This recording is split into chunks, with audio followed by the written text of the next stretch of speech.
Hello and welcome to We Got a podcast normally about Dragon Ball. From Nerve to Casper to Asuka, we're going to cover it all. I'm Ken. And I'm Doug.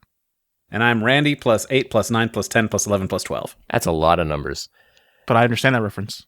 We are here for the final time to cover the last Evangelion rebuild movie. Guys, we did it. We're here at the end. The mission Randy and I started out on, just so that we could watch those two specials that came out on the disc, is nearing completion here. So the movie that we're talking about, again, is Evangelion 3.0 plus 1.0 or 1.01 or 1.11. We'll explain what those all are. Thrice Upon a Time, released in theaters in Japanese as Shin Evangelion. No, this one's just Shin Evangelion. And then it's like the break symbol in music. Refrain. What? Repeat. You guys are already losing me. We just started again. Why is it always It's not important. This isn't important. This is a flavor, Doug. Okay. This is flavor. It's just flavor. Originally released in theaters in Japan as 3.0 plus 1.0 on March 8th, 2021. 9 years after 3.0. Wow. It's more like 8.5, but yeah. Still. Re-released in theaters as 3.0 plus 1.01 on June 12th, 2021, featuring revised scenes and the minus 120 min prequel manga. Amazon releases it on Prime Video on August 13th, 2021, alongside the other rebuild films. The version that is on streaming is the 1.01 release, so it's just the revised version of the original version that came out, but no story differences. If you say so. Released on Blu-ray as 3.0 plus 1.11 on March 8th, 2023 in Japan, and October 17th, 2023 in the US. So 1.11 is just the physical release. That's all it is. The updated version of the movie is 1.01. So that's the only two differences. Again, it didn't come out until last year? Is that what you're saying? On disc. Yeah. On disc. Yeah. Wow. We had it on Prime Video in 2021. Oh, okay. Yeah. Okay. Just for collectors to have physically. Yeah, and then it was shortly after that, Randy and I were talking about watching this, and I'm like, hey, how about we just churn this out as content? And here we are. Several hours, yes. Tears, blood, sweat. We're here. So just a little bit about there's a full documentary about this movie, the making of this movie, that used to be on Prime Video, but is no longer. So do what you need to do to go find that and watch it. So we're just going to go over a couple of bullet points about where this movie was. So reluctant to return to working on Evangelion after the release of 3.0 in 2012, Anno worked with Miyazaki on The Wind Rises and later directed Shin Godzilla. Production resumed in 2016 on this movie following Godzilla's release. Despite being seemingly planned out from the start, like we were all told that these movies are supposed to come out in quick succession and be done by like 2009 or something, it seems as though this film in particular took a wild left turn as Anno began to feel disconnected from Shinji and sought out input from Shinji's actor, Megumi Ogata. Oh, interesting. I would love to hear their conversations about that. I think when I read that little bit about Shinji having direct input from Megumi Ogata, I was like, Shinji in this movie makes more sense, knowing that this was someone different at the wheel, being like, here's what Shinji wants, here's what Shinji would do. And then, of course, leading to this movie coming out even later than it was going to. You guys might have heard of it. COVID-19 happened. Whoa, what movie was that? Which Eva was that? And did they come out with a new version, COVID-19.11? Oh, yeah. Improved? Oh, God. You cannot redo? All right, guys. I don't want to. We're going to get into the patented Doug outline here before we get into the actual movie. So this is going to be just kind of some touch points to go through before we get into the meatier discussion to make sure that we're all on the same page of what happens in this movie in a broad stroke. Having said that, this is a really difficult movie to summarize. I have over 20 pages of notes here. I have so many questions. Strap in. So I'm going to go through the whole movie here, and then we'll kind of talk about our impressions for a little bit, and then we'll get into the plot of it. And then Doug, you tell me if this makes sense. Yeah. Can you start us off with Doug? We'll get into it. I'll get into it. I promise. Give me one of those. Doug, we'll get into it. I promise. Let's go. All right. Patented. Ville, cleanses Paris by activating a dormant containment pillar to retrieve parts to rebuild Unit 2 and modify Unit 8. Asuka, Shinji, and tentative name Rei Ayanami, who will from now on refer to as Rei Q, continue to wander the Redlands and are picked up by an older Kensuke. Asuka stays with Kensuke while Shinji and Rei Q stay with an older Toji in a cleansed location called Village 3, which is supported by Ville. Kensuke decides to take Shinji with him, and Rei Q stays in Village 3, gaining agency as a person. Shinji runs away, but Rei Q keeps seeking him out, and ultimately he decides to return to Kensuke's. Shinji takes multiple life lessons from interacting with Toji and Kensuke. Rei Q interacts with Shinji one last time and explodes into LCL, as she cannot continue to exist outside of Nerve. Wunder arrives at Village 3, and Shinji decides to board with Asuka. Shinji is placed in confinement aboard Wunder and Nerve HQ. The Black Moon and Wunder all make their way to the ground zero of Second Impact. All right, Doug, you with me so far? Yep, so far so good. All right, so yeah, the first hour and change of this movie is pretty easy to follow. Yeah. It's all pretty straightforward. There's all still right. a lot of I still have a lot of whys, but we'll get into that. Yeah. And some of them we can answer. Not all. Fearing its use as the trigger to Fourth Impact, Asuka attempts to shut down Unit 13, but it defeats Unit 2 and consumes an angelized Asuka to awaken. Gendo boards Unit 13, retrieves Unit 1, and heads through the doors of Guff opened at Ground Zero into the anti-universe. Mari evolves her Unit 8 by consuming a vessel of the atoms, and together she and Shinji head into the anti-universe where Shinji boards Unit 1, finding the original Rei in there after all. And by original Rei, I mean original rebuild Rei. Inside an ancient, unknowable space called the Golgotha object, Gendo and Shinji duel. Their show of might turns into a discussion, and Gendo uses the spears of Longinus and Cassius to free a theorized being known as Evangelion Imaginary, which will be able to grant his wish to reunite with Yui. Knowing that Gendo will use both of the spears to trigger his own impact, now called Additional Impact, Misato turns Wunder into a new spear called Gaius. Shinji and Gendo have a heart-to-heart, and he discovers that his father is not too unlike himself. Unit 8 delivers Gaius to Shinji, and Misato dies in the transfer. Gendo finds peace conversing with his son, apologizes to him, and finds Yui. Kaoru appears, and in sequence, Shinji helps Kaoru, Asuka, and Rei all find closure before he prepares to pierce himself with Gaius to grant his wish of a world without Evangelion. Yui and Gendo appear behind him and sacrifice themselves for their son's sake, as all of the Evas disappear from existence. Shinji returns to Earth as reality unravels, and Mari arrives to greet him. Shinji, now 30 years old, nearly 30 years old, suddenly awakens at a train station. An also older Mari meets with him, and the two hold hands together as they head out into what is effectively our world, a world without Evangelion. What a movie. Scene. Yeah. It's one of the longest animated films of all time. I believe it's 2.5 hours, right? Yeah, which is very long for an animated film. Usually does not go that long because But doesn't feel like it. I usually feel the weight of like long movies like that, but this one, I don't know. It was a nice little journey. Even as I was going back through this movie, and it took me 6 hours to watch the movie and take notes, it didn't feel like it. Yeah. That's fucking great. You spent 6 hours. God dang. Okay. But still. I know on Monday when I was watching it for the second time again. Well, so I watched it once and then I watched it a second time to take notes, and I got through the Village 3 portion and I'm like, okay, I need to take a break. So then Monday was everything that wasn't Village 3, which is about an hour and a half left of the movie. It took me a little over 3 hours to get through typing notes and taking screen caps and doing a whole bunch of other stuff to be like, oh, okay, I really got to dive into this. Yeah, I think I took like a little bathroom break, and when I paused it, and seeing I'm still just halfway, I'm like, oh my God, there's still another half of a movie left.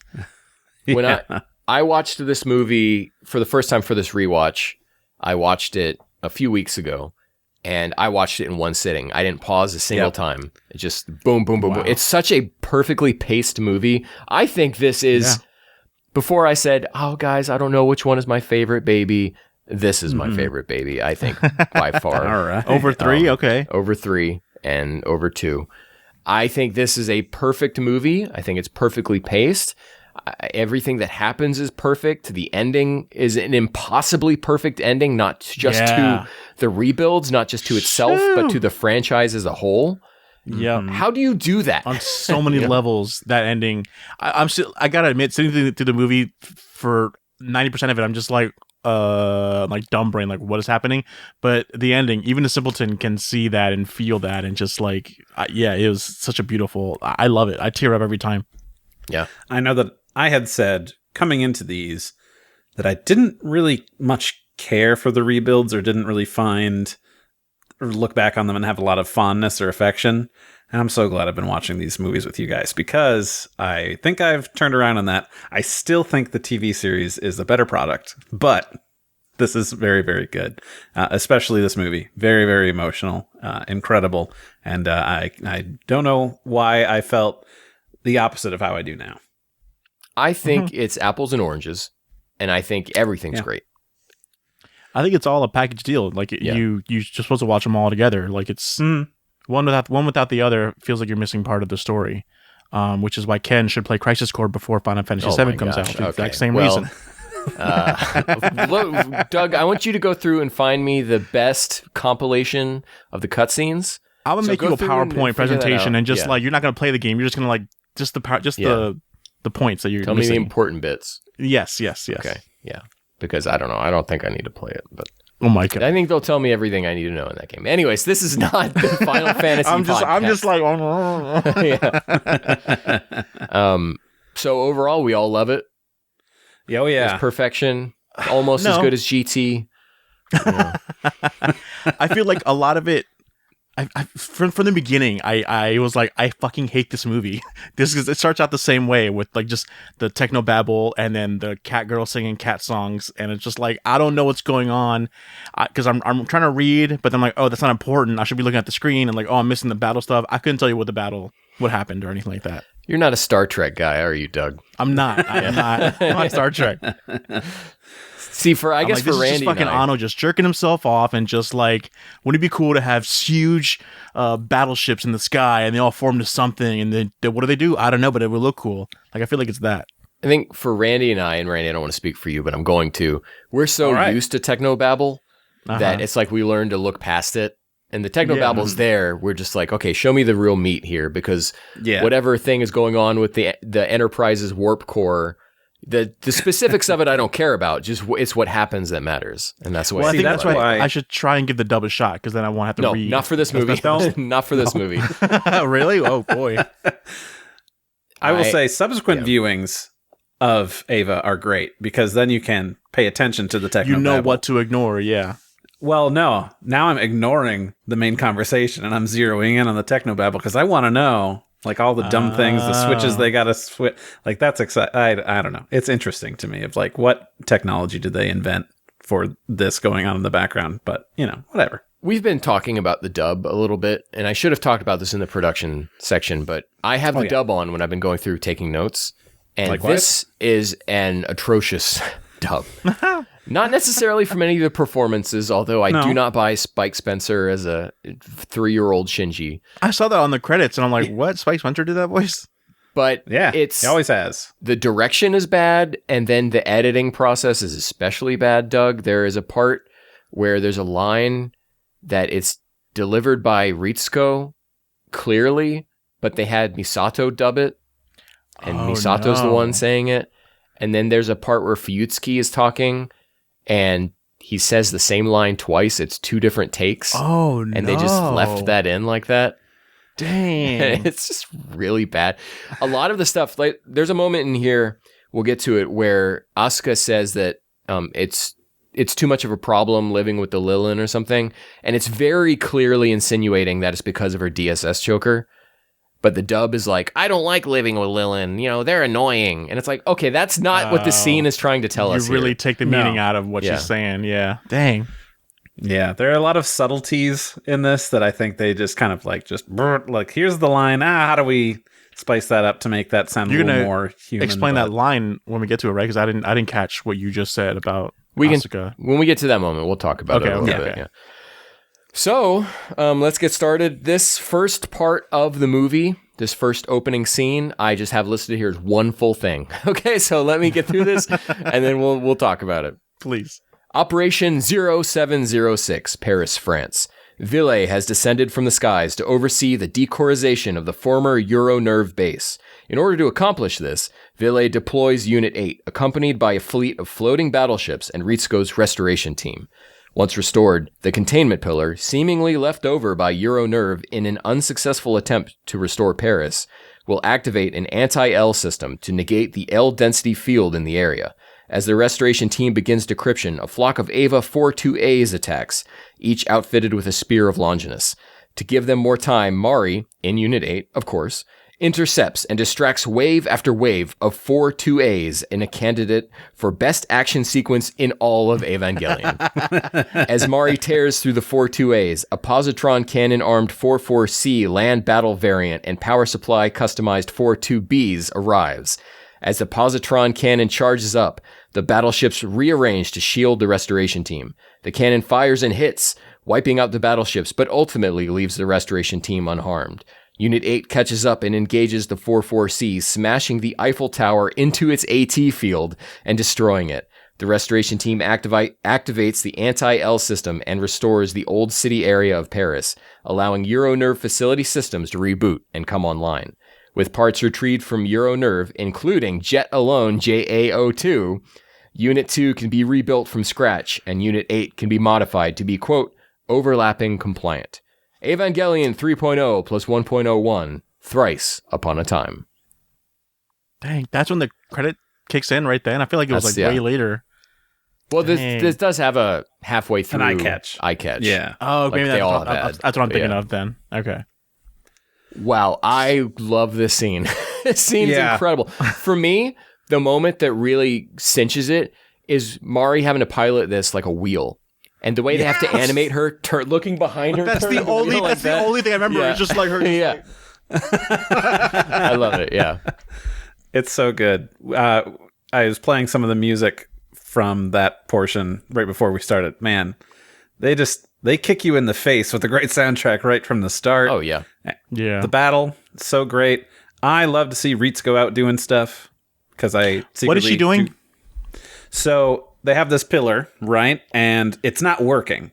Right. But if they can get it rebooted. The pillar that like makes it all colorful again. Yeah. Yeah, exactly. So that's all they're doing. They're trying to fix that. No, but what are they doing? It's like they're doing that. No, but what is she? Where is she walking? Why is she walking everywhere? And why are they on the floor? The other ones are typing on the computer on the floor there. What are they doing?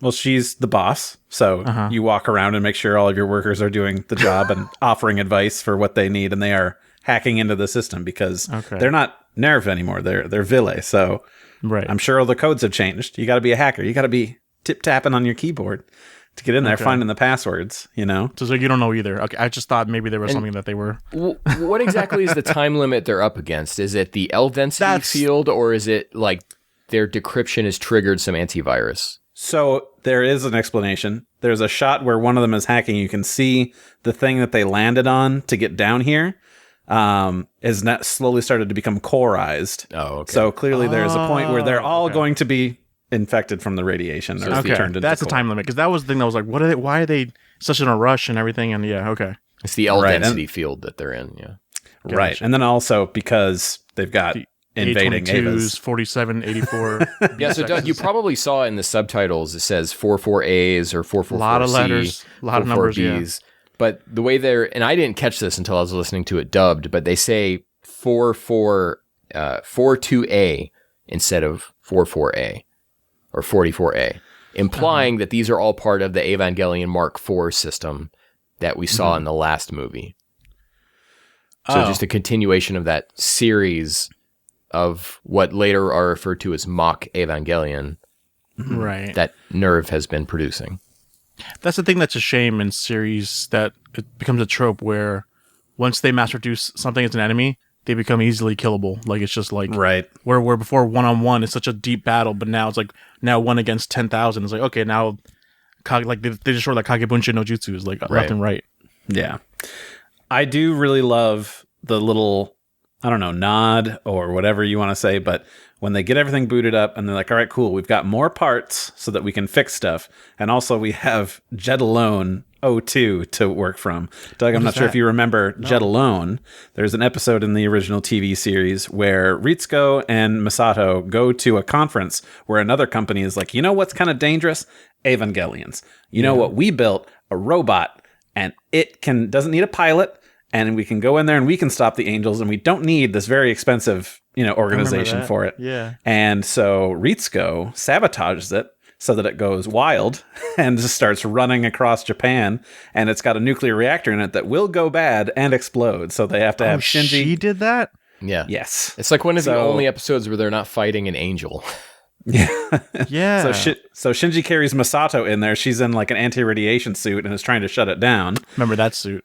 Yes. So that robot, it was called Jet Alone. So we didn't touch on that at all this whole rebuild series. Right. So it's clear they did build that at some point, and now they're going to use parts from that to help rebuild Unit 2. Okay. Yeah, that's a nice nod. I like that. Yeah. And overlapping compliant, which we get into later of what that means. Of what we think it means, but we know what it does. We just don't quite know how. Asuka, Shinji, and Rei Q continue to wander across the Redlands, a coreized world of L density uninhabitable to the Lilin. Big Death Stranding vibes here. Oh, yeah. Just walking around. Remains of the failures of Infinity scatter the landscape. Shinji's plug suit warns him that its operations are impaired as its battery runs dangerously low. As the trio rests at a bus stop, a Suzuki pulls up and out steps Kensuke Ida. Oh, yeah. Which I didn't catch that it was him at first. I always thought this was Toji who shows up. Right, because they cut to him right afterwards. To Toji, yeah. But then later on, they explain that Kensuke was the one that picked him up. Yeah. Yeah. What a beautiful opening credits sequence we get. Yeah. Right. The credits like flashing on the screen. I love that so much. To me, when I watched this scene is what hits me of the maturation of this team that has been working on these, because it's such a different sensibility, like a cinematic scope to it that truly we're this is a movie. This is a piece of film that we're doing. Right. Yeah. There's no whole bars. Yeah. No. We don't have a big bombastic anime opening, which are great, but this is art. This isn't. It does have it, but it saves the credit stuff for the slow melodramatica, not melodramatic, but the melancholy moments. Yeah. Is it here that we see that Rei Q actually did pick up the SDAT player? I don't think so. Is it? Is she holding it in this scene? Oh, I don't remember. For like the watchful eye, yeah. But any casual viewer like me wouldn't notice until she like actually goes to Shinji and tries to give it to him. Yeah, I just don't remember when in this movie it reveals that she picked it up, because I know we touched on that last time, that we don't actually see it, but that we know it happens from this movie. Right. Man. Shinji suddenly appears in a makeshift hospital overseen by a dog and a baby. Toji Suzuhara, now a doctor and almost 30 years old, greets Shinji and dresses him in his old, iconic jacket. Rei Q opts to remain in her plug suit. Toji, asked by Credit to oversee Shinji and Rei Q, guides them through Village 3, a population of about 1,000, where survivors of Third Impact have established a working society. Credit is an organization founded by Ville, which grants supplies to and aids trading between different villages. I stumbled a couple of times there on Credit, because the dub says Credit, but I went in and typed in credit into like a German dictionary and played it, and it pronounces it's Credit. Credit. Okay. Credit. Like they're crates. All these credits. So, I'd like to point something out. I'm not sure if it's shown here, but there is a turntable in Village 3 that says the year of the city's construction. Would you like to guess what year this city was constructed and put into usage? 2019. 2019. Interesting. You're a little bit off. Senpai trivia. You're a little bit off. It's the year 12,001. So 12,001. Okay, so that's just what year we're dealing with in this. That makes sense. That checks out.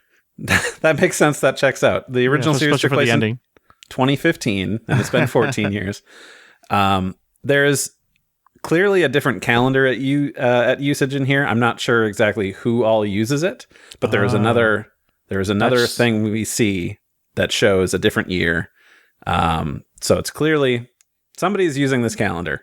And Are you sure it was years? Maybe that's days since Third Impact. It's a new Sele calendar. Exactly. I'm thinking it is their sort of calendar, counting from the start of the angels arriving, like the Adams and Lilith first crash landing. So I just wanted to point that out. Interesting. I was going to be upset about the whole naming convention of Village 3, but it would make sense in this kind of post-apocalyptic world where Vele is the one that's like kind of setting these towns up, right? And it's just it's like, how do they know they're number 3? But no, it's like that's because Vele is helping these cities around the world. Or how lucky are these guys to be for Toji and them to still be alive? Are they like in a bunker?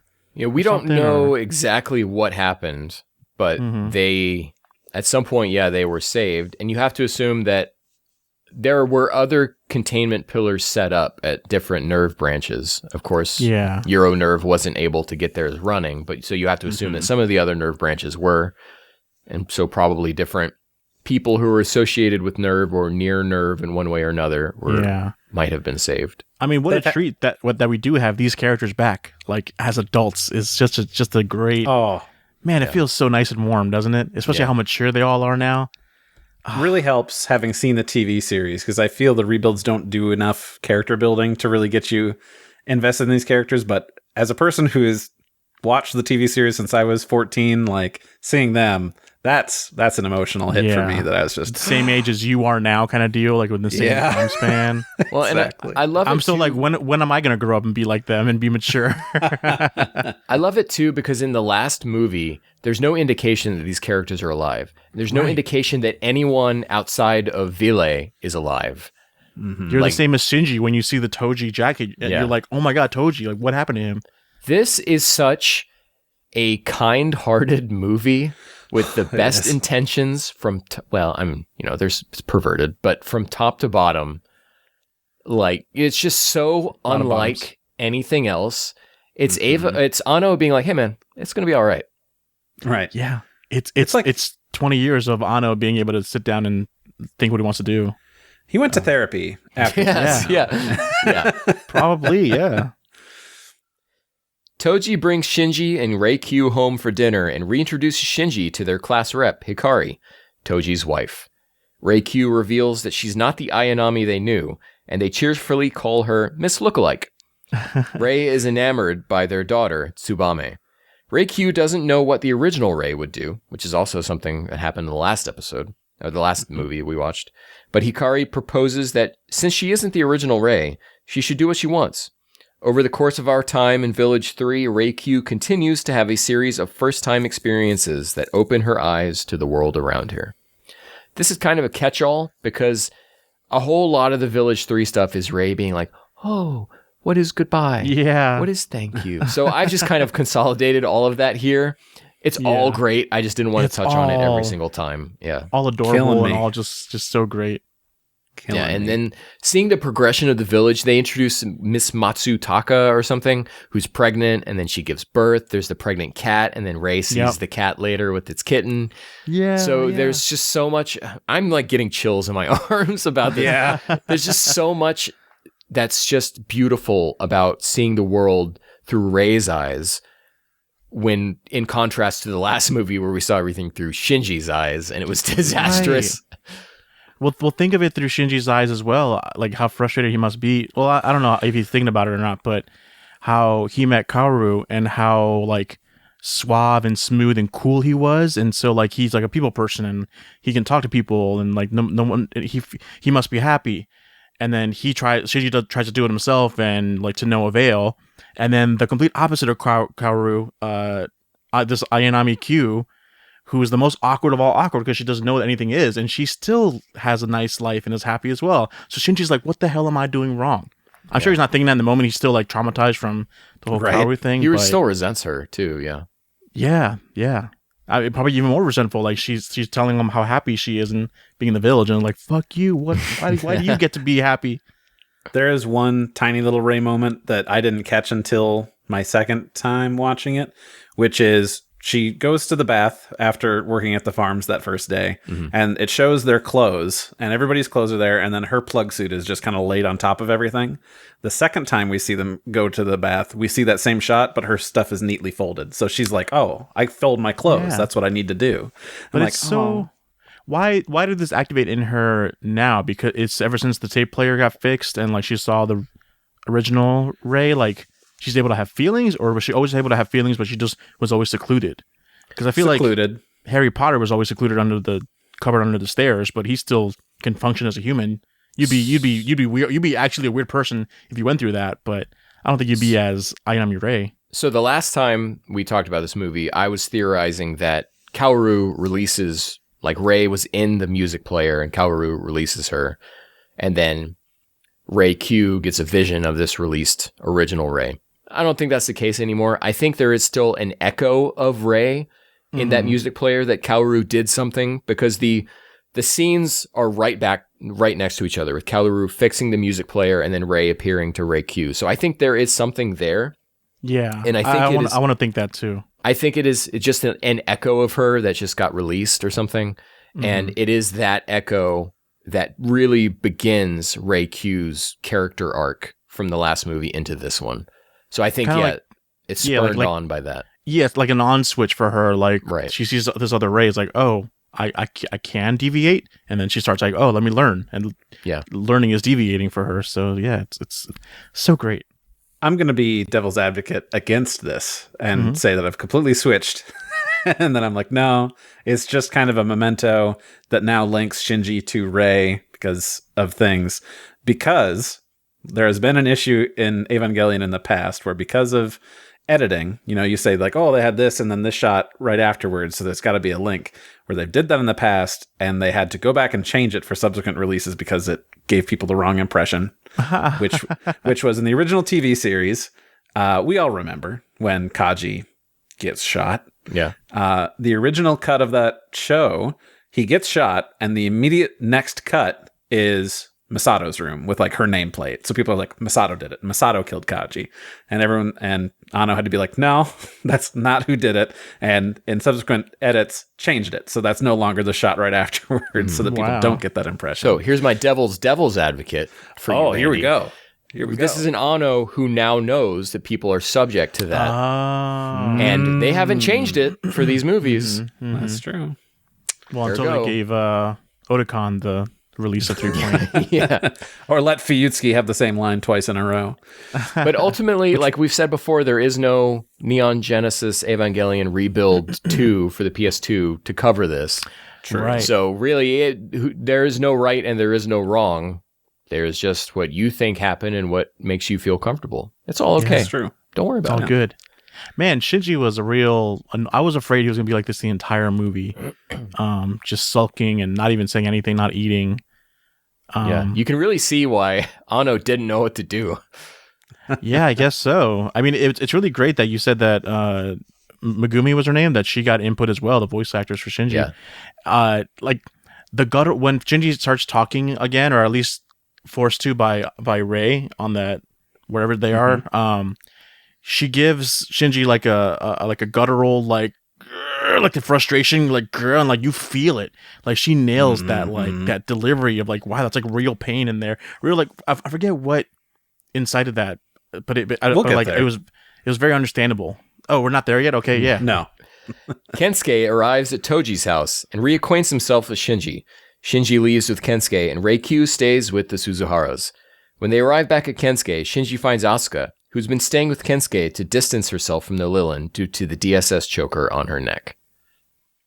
So the idea, Doug, is that she has a bomb on her, and so she's not living in the village. The choker, okay. Because later in the movie, she also says, I wasn't designed, or Village 3 is not a place I should live, it's a place I protect. Okay, and by staying away from them, she's protecting them. Okay. When, I guess, maybe I'll ask this later, when did she become an angel? Is all that going to be explained? Are we going to get to that, or can you explain that now? She still has the angel in her. From 2.22. When she's in Unit 3, it gets taken over by the angel. She gets sucked into the core. Something I should have known 2 movies ago. Okay, let's rehash that then. So we'll get to it, but we see that she's got like a tiny containment pillar in her eye, keeping the angel at bay. Right. The eye patch that glows blue. But you got an angel possessed her back in 2.22? Yeah, and they contained it down to the containment pillar so that she could begin operating again. So right now, she is not an angel, but she has an angel inside her. Gotcha. And then, so does Shinji and Rei? No, because Unit 3 was the one that got infected, and she was the one in Unit 3. The 9th angel. Oh, but I thought at the end of the last movie, she like said something that insinuated that all of them were. Well, they're all cursed by the curse of Ava. She just has another thing, which is also having an angel inside her. Okay. Yeah. Okay. They are all, othered outside of Lilin. Gotcha. From being Ava pilots. Yeah. What do you guys think about her and Kensuke's relationship? I was very, not very confused. I was like, oh, are they? Are they not? I think I'm glad they didn't answer it. I think the actors have come out and talked about it. I do believe it's Asuka's actor has said that there's no romantic, nothing there. And to me, I get that too. It's much more of a fatherly thing. I think probably if anything with Kensuke, I think Kensuke is ace. Like I get that from him. So I don't think he's interested in it. I don't think ace. I just think it's another thing to show how mature he is with like Asuka standing in the room naked after a shower, and Kensuke just comes in. Oh, he's not like put clothes on her, really flush. He just throws a towel over her, and it doesn't bother him at all. It could be on 2 levels. I've seen you naked so many times because we're in a relationship, it doesn't affect me, or I'm so mature and you're just a young girl, it doesn't affect me. I think it's that. Guys, distinctly mature reactions to that. The guy's got a lot on his plate. He's thinking about a lot of other stuff. Yeah. I did forget Kensuke totally drooled all over Misato. So he's not ace. Sorry. So my initial readings of it when I first saw it, I was like, oh, they're in a relationship. She calls him Ken, which is like, that's like a term of endearment sort of thing or whatever. How long have they been in this Village 3 that we know about? I guess how long has Asuka been? Does Asuka come home to Ken all the time prior to movie 3.0? Probably. They're not always running missions, and Wunder makes regular trips to Village 3. Mm-hmm. Okay, so that's safe to say that that's like her shack to hang out. That's where it's far enough away from Village 3, but still within a safety zone, and so like someone to oversee her. Yeah, it's just one person that, of course, you're gonna have a connection with by hanging out with them, by being around them for so long. So, that checks out. I would agree too that the first time I watched this, I got weird romantic vibes. Especially they keep throwing it out kind of throughout the movie, but very in a vague way. Like when Shinji's like, "Hey, say hi to Kensuke for me." That kind of always insinuates that, but it also doesn't. So there's a closeness, but I don't think it's romantic. Yeah. So I was fine either way, but by the end, I do believe it's more not romantic. Yeah, by the end of the movie, I'm like, oh, totally switched. When she pats her on the head. Although now that when he she's pats in her on her original body, I don't know. Who knows? I know, yeah. Who knows what's going to happen there? Back in Village 3, Rei-Q learns the pleasantries of the Lilin and begins planting crops with the older women in the village. While Rei-Q evolves and bathes for the first time, at Kensuke's, Asuka grows increasingly annoyed with the despondent Shinji. Asuka force-feeds Shinji, calling him, quote, a mock Lilin. She brings up that he should enjoy it while he can. So it seems like she doesn't eat anymore. She brings up that she's only been drinking. She doesn't she doesn't sleep. Yeah, I was going to say, she also brings up... I'm so sick of pretending to sleep. Oh my God, how wild. Is that relatable for you, Doug? Yeah. Well, it also helps the argument of that her and Kensuke weren't a thing, because maybe she doesn't also have romanticness. Like if she doesn't have the regular feelings of a Lilin, like for eating and sleeping or whatever, maybe there's some explanation there that she doesn't have the romanticness either in her. So I can buy that, is what I'm saying. Depends how she was designed. Right. That's such a wild... It was such a gruesome scene because of how they drew Asuka in that scene of her force feeding Shinji. Like I'm not an artist, I don't know what they did, but it definitely did it somewhat unsettling. Like they drew her on twos, or they made her like all CGI or something like that, but the rest of it was all cartoon drawn. It appears rotoscoped. Yeah. That must be what it is. For those who don't know, really- rotoscoping is what they did for the piano, where they trace over live action. Yeah. I think that was so good because it's a shock to your system to suddenly switch to something like that, which is exactly like what this scene is. done so appropriately. Yeah, like if you're ever going to use it here, and that it was done really well. Yeah. Yeah. Shinji wanders around the outskirts of Village 3, eventually winding up at an old Nerve tower, N109 of Nerve Japan's second branch, home to some of Pen Pen's warm water brethren and possibly Pen Pen himself. Rei-Kyu begins her quest for a name and visits the local library.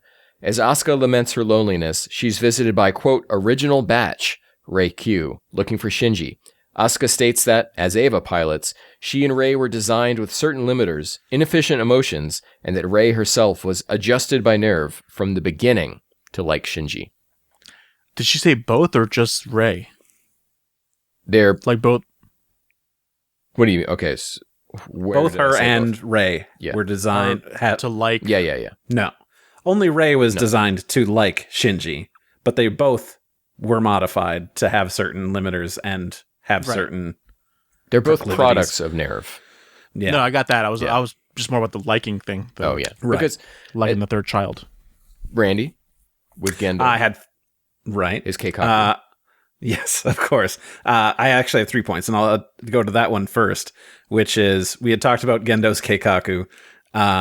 So Gendo has always got these big schemes, and he's like, this is my plan. I wanted this to happen.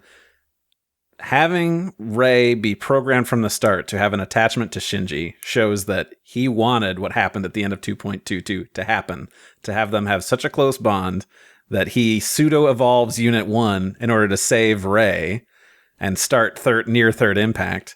So it's like, whoa, that's some galaxy brain thinking there, Gendo, to think that far ahead. But it backfires on him because later in this movie, Fuyutsuki says, like, did you want your son to go through the same pain as you? But all it does is give Shinji the ability to empathize with his father, which is what helps him take over human instrumentality from him. It's the instrument of his downfall. 2 other quick little pieces of trivia. You brought up that this is N109, Nerve's Japan second branch. Second branch, whenever we've heard that, has always been about the branch in Nevada, which doesn't exist anymore. That blew up. But there is another branch in Japan that we have talked about before, which is at Matsushiro, which is where they had Unit 3 activated. So Shinji has gone to the likely Village 3 is near Matsushiro, if you wanted to talk about geography. Yeah, there's no way they walked to Nevada from Japan. I don't know, man. Non-Lilin are crazy. And the second is Rei going to the library. There are 2 things. There's a poster in there for a series called Sugar Sugar Rune, which is a magical girl manga series. And she's also given a book called Ochibi and the Porcupine. Both of those things are real things, and they were illustrated and written by Mayako Anno, who is Hideaki Anno's wife. Aww. So it's very cute. That's super cute. Aww. Yeah. I want to pull back our curtain here for a little bit. As I'm going through my notes, I can see Randy in my notes clicking around. I can see where he's at. Because for this episode, I shared everything with Randy. I said, like, Randy, we have got to get this as right. You and I have to be in agreement on a lot of stuff in this movie before we go telling Doug what happened. so Randy has access to... The Dead Sea Scrolls don't matter. No, actually. Randy has access to everything and has put his own notes in this document. So I just think it's funny as I'm looking down and I'm seeing where he's like clicking, move around. Actively clicking. Yeah. It's so funny. Just as Shinji has a vision of the original Rei, he's visited by Rei-Kyu, who drops off some rations and attempts to return his music player, though he refuses it. That night, Shinji eats the rations while he weeps. Oh my god. So I think he weeps so hard. There's something going on, and it's not really important, but I think there is this aura around Rei-Kyu now as she's evolving. Because like Shinji has a premonition of her, and then she's there. It's like he senses her. So he picks up on something, but he picks up on the original Rei. So there's something going on. It's some quantum who cares stuff. It doesn't matter. But I'm just saying. The echo word you used before. It's like an echo. Yeah, it's an echo of Rei that's like attached to Rei-Kyu now, I think. Well, no, of course, because as we learn in the end of the movie, well, I mean, I guess metaphorically, whatever, Yui has always been a part of Shinji, and Yui is just Rei is just a clone of Yui. So of course, there's that. You can meddle that together to have some kind of connection. All in all, Yeah. I love the part where he's crying and eating the rations. I think it's beautiful. Yeah. you feel it. You 100% feel what he's feeling. And We've all been teenagers and been obstinate or whatever, been upset at something. And it's like, you know what? No, I'm not even going to deal with that. You know, maybe you're upset at something so much that you're not even going to eat. But eventually you get to a point where it's like, I have to. And you're I'm fucking hungry, yeah. and you feel defeated, you know? Yeah. So it's like you gave up. You gave up on giving up, which is no worse Right. feeling than that. And I like it because it's him finally accepting, I can't do this on my own. Yeah. I have to rely Or on like- others. Or like, I'm a weakling. Yeah, it's that. I was like, God damn it, I need this fucking ration. And yeah, damn. There's so much there without any lines. It's just Yeah. incredible. The days pass by as Rei-Kyu continues to help out and experience Lilin life in Village 3. Shinji continues to sit alone at N109 as Rei-Kyu continues to visit him without his acknowledgement. Unbeknownst to both of them, Asuka is also keeping an eye on Shinji. Rei-Kyu asks why he won't come back to the village, and she attempts to bond with him. Shinji eventually returns to Kensuke's and goes for a drive with Kensuke to oversee the infrastructure in the area. They pass one of the local containment pillars in the area, provided by Ville. They witness wandering failures of infinity outside the containment zone. Kensuke remarks that they're really not sure how much time they have left. Doug, you had said that you were worried that this is going to be Shinji the whole movie. Shinji's first line is not until 41 minutes into this movie. I was going to say, where did he they finally pay responds. Megumi like a half rate? For only She got a half minute? co-writer fee on this one. Yeah, exactly. That's a good one. But I immediately like clicked down. I'm like, how far are we into this? 41 minutes. Like, Wow. can you imagine any of the other movies, which are only an hour and a half, where the main Her character idea doesn't probably talk, too. Yeah. right? Dang. So, It's just Doug, vomit sounds and eating. how did you feel when Shinji started to change? I was just like, finally. I didn't. Something about not have seen this movie right after 3.0 or whatever, the third one.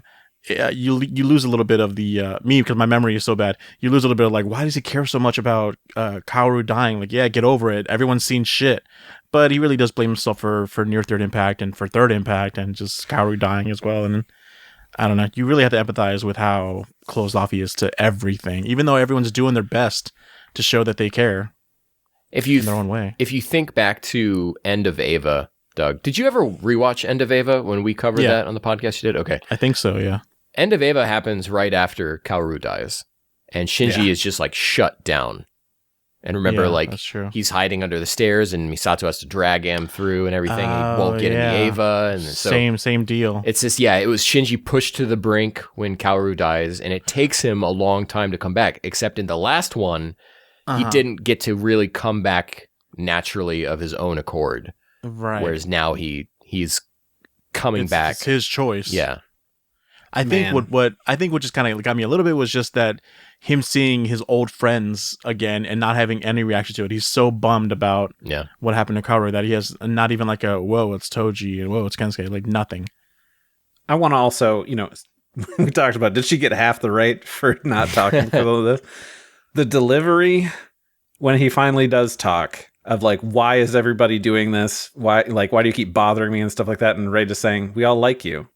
And he just, the crying he starts to have there, that is also like, that hits me in the gut. I think that's what I was talking about with like the gutting, the gutter, Yes. just like the Gut-wrenching frustration. cries. Yeah, Yeah. like she really nailed that, and man, it's almost like too real. Yeah, exactly. It was This like, isn't an wow. actor. This is a person. Yeah, you felt that. It was amazing. Rei-Kyu asks Shinji for a name, but he's not sure what to call her. Back at the Suzuharas, Rei-Kyu's plug suit warns her that she must return to her LCL chamber immediately, and she has a vision of the original Rei as she falls over. She realizes that she can only live inside Nerve. Why? So, for whatever reason, she's an original batch Ayanami series. So surely these older types, they might have certain things that are wrong with them, where in order to keep her form, she needs to be bathed in LCL pretty frequently. Okay. And so since she's not at a facility that can grant that, her body starts to give out. Wow. How did she get back up again after? Because she like when she like got knocked out and hit the floor, she like I don't know how'd she get back up again? Because she just got back up again. You get better. Day. You know, you've ever Get better. Yeah, I mean, have you ever had a sudden moment where it's like, man, like you hurt your back or something, and you're like, your back eventually gets back into alignment, and you'll be all right for the most part. Just view it like that, like, you know, you get tired. Maybe she took a nap and she woke up better. You know, she could. But you're saying nap is the same thing as LCL fluid, and I don't think that it was just a shock to her system, I think. But Doug, if you remember, even in the original series, Rey had to constantly take LCL baths, and at the end of that series, in the end of Ava, her AT field starts falling apart. Oh. And like her arm falls off, remember? And then that's when Gendo walks up and puts Adam inside her. Yeah. Yeah. Oh, that's why. It wasn't just some weird Gendo magic that he could put his hand through her body. No, her AT field was falling apart. And that's what's happening here, because she hasn't been in LCL for so long. Remember, your AT field is what keeps you separate from others. Right. And that's why she was losing that. And then that's why in a second, which we'll get to it, she bursts and loses her form. There's a moment when we had skipped over it before. I mean, it was just part of the whole thing where Shinji goes with Kensuke to go do stuff. Kensuke gives Shinji a fishing rod. He's like, I got to go do this thing. You catch a fish. So that way, you know, you can like help provide for the village. And then we cut to them in the car, and Shinji's got nothing. And he's like, it's okay. We don't need to catch one every single day. It's fine. He said one fish a week is the quota. I'm like, whoa, they're not eating good at all. Well, I think it's one a week for like everyone who does that, not just Shinji, for the whole village. For the whole village, I want to say. But when Rey comes to ask him for a name, he's standing there and he turns away and he's holding the fishing rod. So he's standing at the beach practicing fishing so that he can either get better or catch one for the one that he missed before. I'm like, I didn't catch that. This boy is really trying. I love this movie's Shinji so much. Yeah. Same. Toji preaches to Shinji that he wants to atone for his past mistakes by playing the doctor in Village 3. The next morning, Shinji and Kensuke visit Kensuke's father's grave. Kensuke laments that he wishes he had more time with his father and suggests that Shinji try talking to Gendo, lest he regret it. This is another thing where we have two back-to-back very important life lessons that are imparted onto Shinji that reflect in him for the rest of the movie. Yeah. But I'm with Asuka. I'm like, yeah, but it's Gendo. This is, to me, like, my dad's not around anymore, you know? And so this is like at the point during the movie where I'm like, oh, am I gonna cry in this movie? You know, and it's around this time when the thought starts to enter my mind. Absolutely, yeah, of course. Rei Q begins wearing the original Rei's school uniform at the behest of the older women she works with. First of all, shouts out to all these old women that Rei's hanging out with. They're so great. They're so chill, too. Like, oh, you fell on our rice seeds. Whatever. It's fine. Come on, let's get up. It was interesting in the dub. Two of the older women are voiced by the same person. It's Barbara Goodson, who is Rita Repulsa in really? Yeah. But back to back, when they're first introduced, two of them talk. I'm like, that's the same person. That's both awesome. Barbara Goodson. Kensuke introduces Shinji to Kaji and Misato's son, Ryoji, at a local restoration experiment field. Kensuke explains to Shinji that Kaji died, sacrificing himself to stop Third Impact. This isn't my first time seeing these movies, but the first time I did see this and I saw you realize who that kid is, like, oh my god, what? Like, it's so wild. It's so crazy. It's a double punch, because when you just see the name tag first, I'm like, Kaji's alive, because we don't know his thing. There's like one remark in 3.0, and then it takes it off. I'm like, oh, you're a kid. Oh. He's got purple hair. Yeah. Like, oh. I think it's so funny how Kensuke's like, yeah, I need you to put the suit on when we go down. Even though this doesn't affect you, but they're going to be real freaked out if I walk over with just a kid. I didn't catch that. That's because on the drive back, Shinji's not wearing it. That's so funny. I would notice the suits just because like after he says, "Yeah, can you wear this?" and they walk towards the place, the animators are like drawing their butts like super nice in those big suits. I don't know if you guys noticed it. I don't know why I gravitated towards it, but it's like them cheeks are clapping in those huge suits. Those are molded on butt cheeks. Yeah. Check out that clip. You'll see what I'm talking about. Check that clip. Doug, I have a feeling when we finish recording, you're going to go right back and start this movie back over. Not just for the butts, the molded butts. Not just for the butts, yeah. Reikyu notices a stigmata in her hands and begins crying due to loneliness. The next morning, she leaves the Suzuhara's home and heads to meet Shinji at N109. She returns his music player, which he finally accepts. He tells her that her name should be Rei, that there's no other name but Ayanami. It's not very creative. Her plug suit begins beeping and changes from black to its original white color as she lists her regrets, says goodbye, and bursts into LCL in front of Shinji. Just beautiful. The letter that she leaves for the class rep. Yeah. The letter blows my mind. Everything that she's learned, she's asked, like, what does this mean? What does this mean? And the letter is just so short. She asks, like, what is goodbye? What is hello? And like as they're describing it to her, it is just simple like description, but the meaning behind everything, like, goodbye means I hope to see you again. And just like that, like, I wrote it all down. Going in order, she says, good night, good morning, thank you, goodbye. Which if you take all the things that she asked and Hikari answers, it's, I hope you sleep well or live peacefully. I wish you have a good day or life. I appreciate everything you've done for me these last few weeks, and I hope we can see each other again. But it's like, and because these are her first time like learning these words, she takes it so literally that she means all those so deeply. Every single part of it.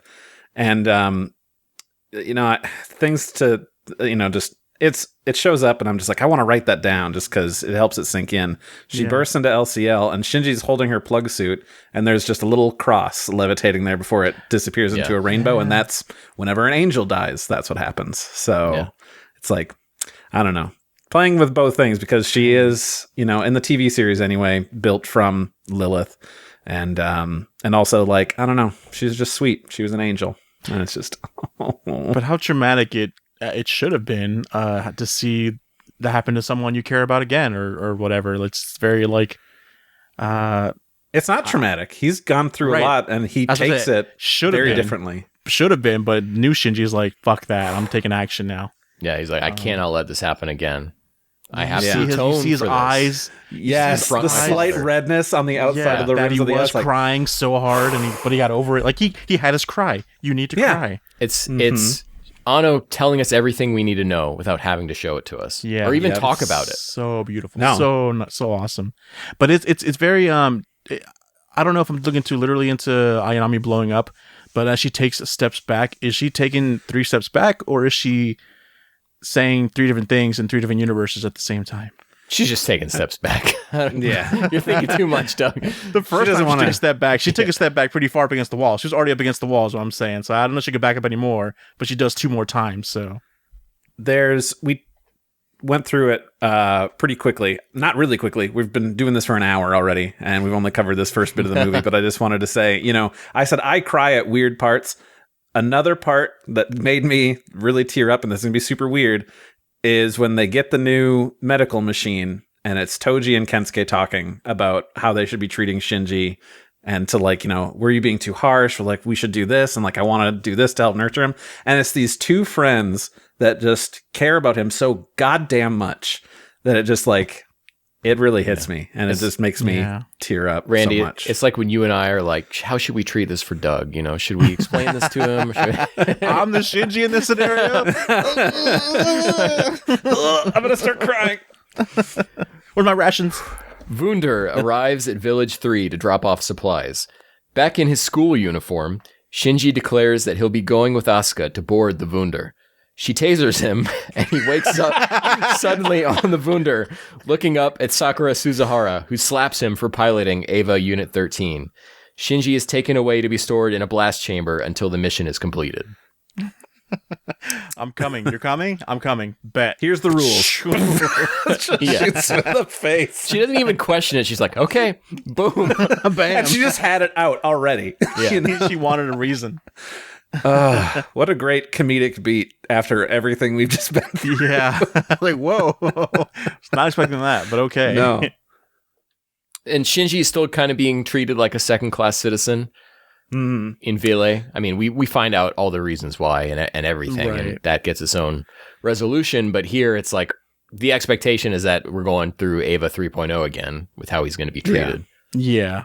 And I mean, for them to put him in a prison thing makes sense. Like, choker didn't work on you last time because you got it taken off somehow. So We're going to put you in this. blast shield or whatever. We're going to put you in a room with bombs strapped to it. Yeah, Because it didn't yeah, work yeah. when it was stuck to your neck. But if you can't leave here, you can't leave the explosion like So last great. time. Midori Katakami, Doug, the pink-haired girl, vocalizes her disapproval of letting Shinji aboard to her bridge mates. Since she believes he's the direct cause, I feel like I suddenly can't read, direct cause of her family's disappearance. Asuka visits Mari, and Misato and Ritsuko oversee the seeds of life protected by Wunder. Credit is made independent from Ville, and the limiters are removed from the Evas. Upon returning to the bridge, they are informed that Nerve HQ and the Black Moon have begun moving towards ground zero of Second Impact in the former South Pole. This is where I start to understand why that minus story was made for the pink-haired girl. And I'm just like, no. Yeah, it's Please not don't. necessary. Not at No. all. The pink hair was just meant to show that a young kid is now. They have to, Doug, they you're have to so caught resort up on to the young hair. kids. That is what it is. Like, no, now it's just Ava vomit. Like, no, Yeah, well, it's fine. It's fine. it's not fine. I- It's so forced. I love them tying Kaji and the watermelons into the seeds, and that he was trying to oversee all life. There Yeah. are a lot of parallels between the seeds of life here and how the first ancestral race operated with their own seeds of life that they would shoot out into the universe when they felt that their civilization was on the brink of Oh. extinction. It's Oh, almost wow. exactly the same thing that happened, That's- except yeah, interesting. Yeah. How do you say that? yeah, as far as we know, I there's even- not souls aboard or anything. I asked this about Asuka and Kensuke. What are you guys' feelings about Asuka and Mari and their interactions here? They share a blast chamber, very small quarters because Mari has stuffed it full of books. It's very like girls like hanging out. It's not. Okay. You're inciting like a relationship. Like, Yeah. Yeah, I could see that, but then the more they interact, the more it's like, no, this is just like, Just close yeah, just female closeness. friends. Yeah, This movie tells us that Mari is pushy on everyone who she's Yeah. around. She's pushy with Asuka. We see briefly in a flashback she was pushy with Gendo, and that she's pushy with Shinji towards the end of the movie as well. she's very obnoxious. I'm like, Yeah, this that's is just the how girl she that is. Shinji ends up with. How annoying, but I would disagree. I disagree But- too. I disagree too. Yeah. And then, Doug, you understand why the limiters were removed here, right? so that she could angel up if she needed to. Yeah. Doug? I didn't catch that. Doug No, I watching didn't- the movie with his eyes No. open. I didn't catch that the limiters were removed in the first place. So, Oh, okay. but you saying that I was like, Oh. oh, okay, that makes sense why she got. Yeah, that's what Misato's signing off on, because they are effectively, this could be Oh, a failed or did it mission. happen? Right? Did it happen immediately? Like she's like limiters are off. Okay, and then takes it off and then does it, or is that No. No, This this is is she signs that she does the handprint, and that handprint is to make Credit independent from Ville, Oh, I And- didn't catch any of that. to remove the limiters on the Avas. Needs Misato's approval because there's a good chance that Wunder's not coming back. Right. What do you mean make them independent? Ville or Credit, Yeah, yeah. so that they can operate the Credit. villages and Without the need of wonder because they're gonna probably they're going to dead have after to this. figure something out. But Yeah. yeah, because Oh, Ville okay. might be gone. Gotcha. because right now Misato's making all the calls, so it's kind of like, well, this is probably going to be be the end, and who knows if we're coming back. So Mhm. let them be able to operate on their own. Yeah. This is kind of going to be the end. Wow. To achieve fourth impact, the Black Moon had to be restored, and the advanced Ayanami series was activated to become the sacrificial offerings to the vessels of the atoms. So this is the part that introduces, like Randy, you just said that Ray Q was an angel. And these other Ayanamis that are created are used in the vessels of the Atoms they're the pilots of the vessels of the Atoms that appear, the Opfer type Mark 9s, Doug, that appear once they reach the doors of Guff. They're not all Mark 9s. Just want to let you know. Okay. It's Mark 9, 10, 11, and 12. True. That's true. But so, Doug, when they show all those Ayanamis, all those rays in front of Fuyutsuki, it's the same number of these Opfer types because these are like the sacrificial pilots for those. Oh. Okay. And we'll find out that they are effectively angels, and Ray Q was as well. Okay. Because they're trying, their whole point is they got to reenact Second Impact for whatever to do. So they made angels. You can make angels. Right. They've effectively made atoms all over again. There's 4 of them. They're in their vessels, so that's Ava's, to be the actual creatures of the things and all that. Oh, so but the rays in front of Fuyutsuki, they're not of the first batch. They're like a more complete batch that are angels. Batch. The same batch from, well, I guess Ray Q was original batch, but yeah, these are a new batch. Gotcha. The advanced Ayanami series. Explain the batches to me. Like, why is this Ray one of the original batches, and how does Asuka know that? My understanding is that she is the first clone experiment using Yui's data. Right, and the first batch. There was more than one. Yeah. We see, is it this movie where they show all of the Ray parts and they bring up this one failed, one of the original batch, and they show it says Ray Ayanami number 6. Yeah. So I was like, all right. So she was part of a batch. Do we know what the original Ray from this reboot series was? She was from the original batch as well? Everything else always calls her 2, Ray 2. So I would assume if this one Q was 6, that she was, from the same batch. Was Ray 1 from the TV series? Ray 1 they never touch on, but everything I've seen always calls original Ray in the rebuilds Ray 2, which is what she was called in the TV series. So we don't know what happened to Ray 1 in this continuity. Could have been something similar, but we don't know. You could assume based on Ritsuko's attitude towards Gendo towards the end of the movie, maybe it was still the same thing. But. Could be. And then here's where you get your eye catch, Doug, right here. Oh, that's what I was talking. Wow, yeah, that's what I was wondering. Halfway, more than halfway through. Yeah. Gendo and Fuyutsuki arrive at Ground Zero, still according to Seilei's plans. So all of this, everything that's happened up to this point, is still what Seilei was predicting and wanting to happen. Okay. Misato reminisces about encouraging Shinji to save Rei when she's notified that Nerve has arrived at Ground Zero. We catch a brief glimpse of Third Impact, the fused Mark 6/Lilith torso holding a decapitated Lilith head, and Kaji leaving to sacrifice himself as he boards a stolen Nerve airship. So, for you fellas, I just dropped something into our chat, something that I didn't see or catch at all before. In this recap showing Third Impact, Kaji gives her his bandana, and then he goes to that plane to go take off. There's a shot of Ritsuko holding it as actual Third Impact is happening behind them. You can see in the silhouette back there, these satellite dishes, which are in the same arrangement and everything as the Wunder. So clearly they've had that ship since around the time 2.22 ended. Right, so, they just didn't have it powered by Unit 1 until it woke up. Yeah. I would assume maybe it didn't fly before, they just had it on the water or something. Yeah, probably. Yeah, that's the impression I got from the way that the last movie started, was that installing Unit 1 is what allowed them to take off and fly. Right. Do we have theories as to why, or what happened to Kaji? He sacrificed himself, but what does that mean? So he became a spear, a pillar? No, if I was going to guess, I would say the aircraft he stole, he used to crash the spears into the fused thing. Sure. And then it blew up in a fashion similar. He was delivering a spear in the same way that Misato does later. Misato does at the end. Okay. And in doing so, blows up his aircraft. That's what I'm guessing. I'm guessing that there's probably a parallel with Misato. Yeah. Mari and Asuka suit up into new, quote, extra deep depth pressure resistant experimental plug suits. And on the way to their Evas, new Unit 2 and Unit 8 improved, make a detour to meet with Shinji.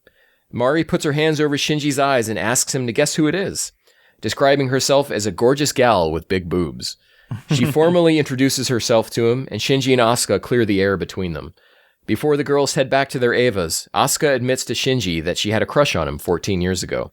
Shinji reflects on the ties that bind him to others. Something to bring up for later. Yeah. Mari has to cut Asuka's hair because it continues to grow, even though everything else of her body doesn't. Yeah. But she said something about that, like how like the mind, it's because the mind is such a craziness that hair's growing out of it because of it. Maybe it's like a dumb metaphor, but everything Mari says always means something Fortune wild. cookie knowledge, yeah.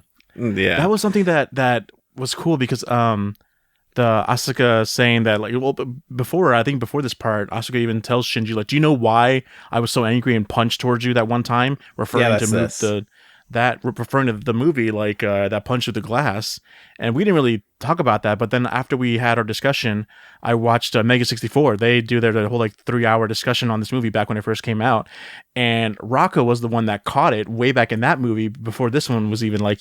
She was like, yeah, but think about it, because the last thing we see of Asuka and Shinji is Asuka making the lunch for Shinji. Like, and so like that's like she has like an affection towards him kind of thing, and that's why she's mad in this movie, and like he nailed it. Like that's exactly what it is. That's admitted by Asuka in this one, and I thought that was really cool. Right, that he didn't do anything to save her or stop her when she was in Unit 3. He just decided to relinquish responsibility. He's not going to do anything about it. No, it was the crush. I also like Mari having to formally introduce herself because we've been with Mari for a while now. Yeah. But only now, like, she's talked to Shinji a couple times in 2.22. Talked at him, yeah, but they've never actually formally met. And then the whole, like, gorgeous gal with big boobs, I only have to put in there because it gets brought up again later. Otherwise, it's not something I would even talk about. Ken, but why? it's like, it's actually important, so we have to talk about it. You gonna talk about the part where they're flying through the doorways and they're showing their ass shots everywhere, Ken? How's that next on your list? That was what we just did. It was cool. I know. That's what I'm saying, is that if you're talking about big boobs, why don't you talk about the asses that were flying around? It was cool, you said. Okay. Agreed.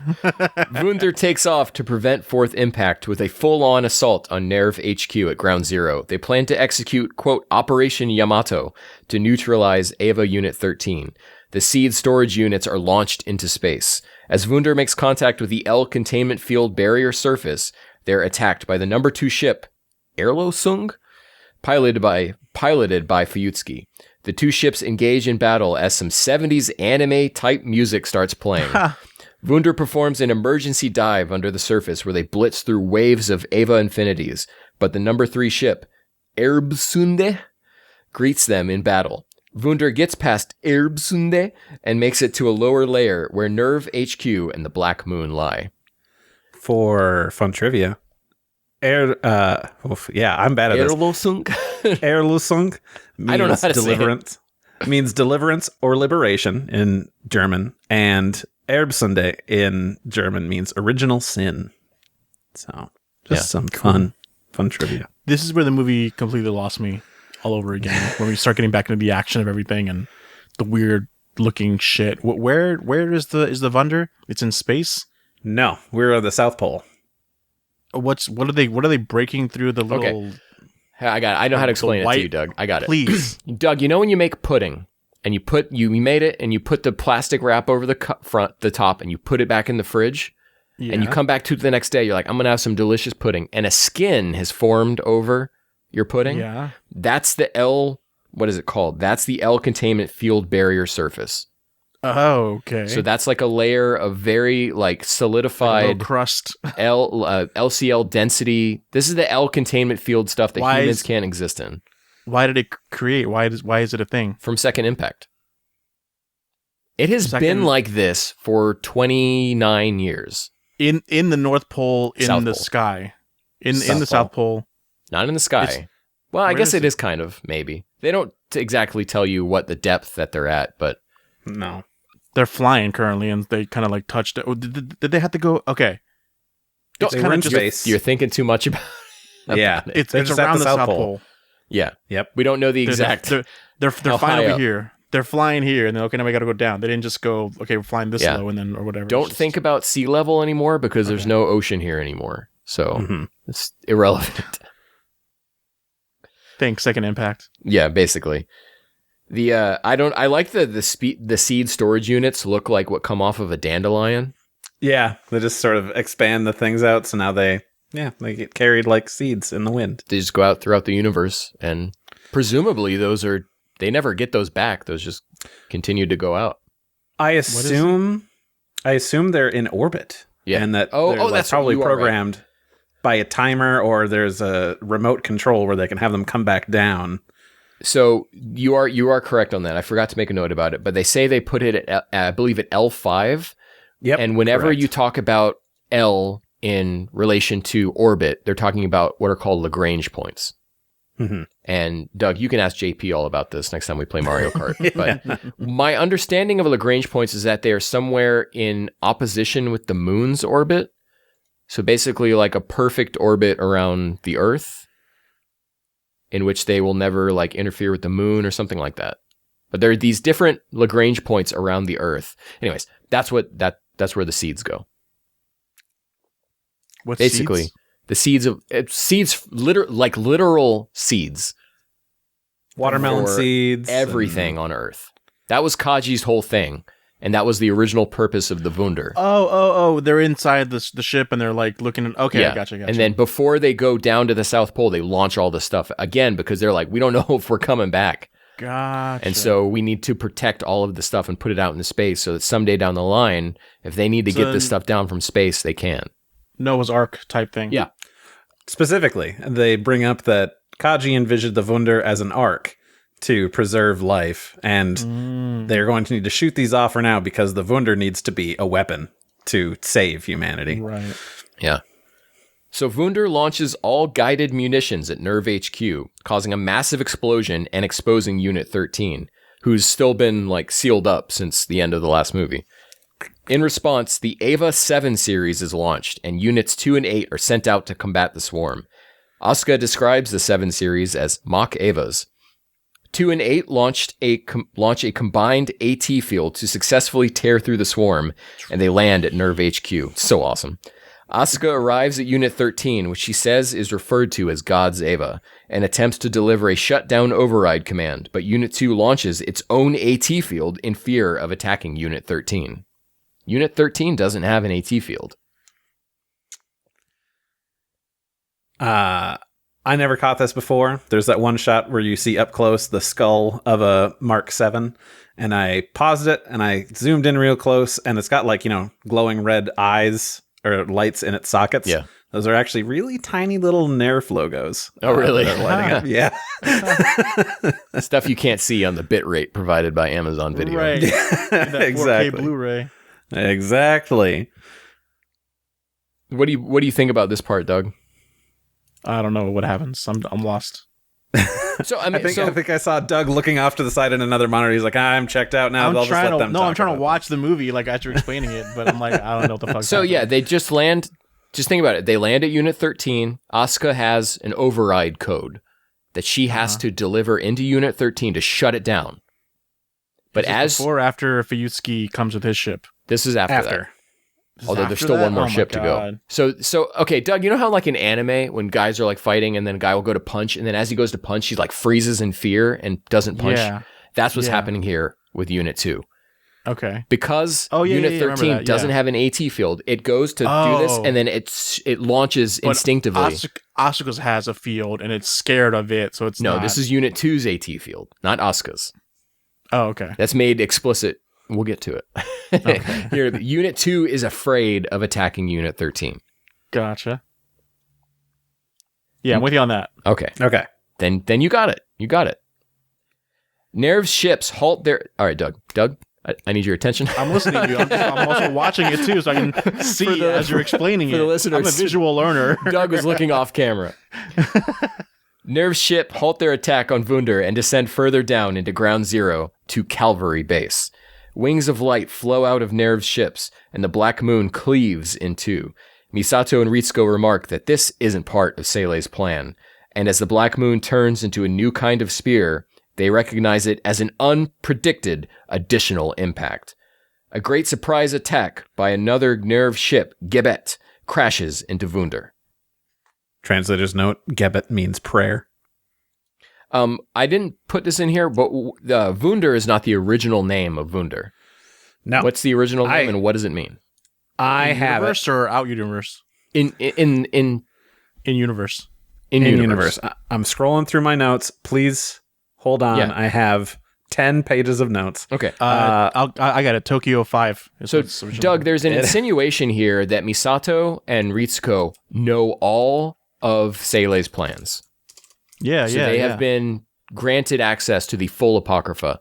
And this kind of reflects back to 1.11, where it seemed like Misato knew more than she should. Yeah. And so, like the whole Adam or Lilith thing downstairs in the basement. And I think the implication is that Seilei, them knowing, was possibly also part of Seilei's plan in this version.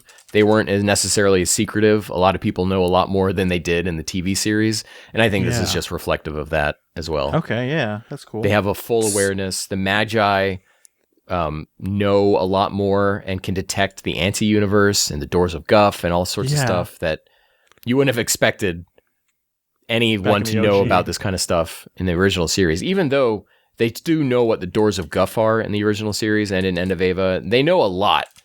But in here, they know absolutely everything except for what Gendo's changed plans were. Yeah. See, it's really tough because there's two names given to the Wunder that are, and one of them is very difficult because it uses a letter not in the English alphabet. So I'm not sure me typing it in, I'm going to get it correct. So there's a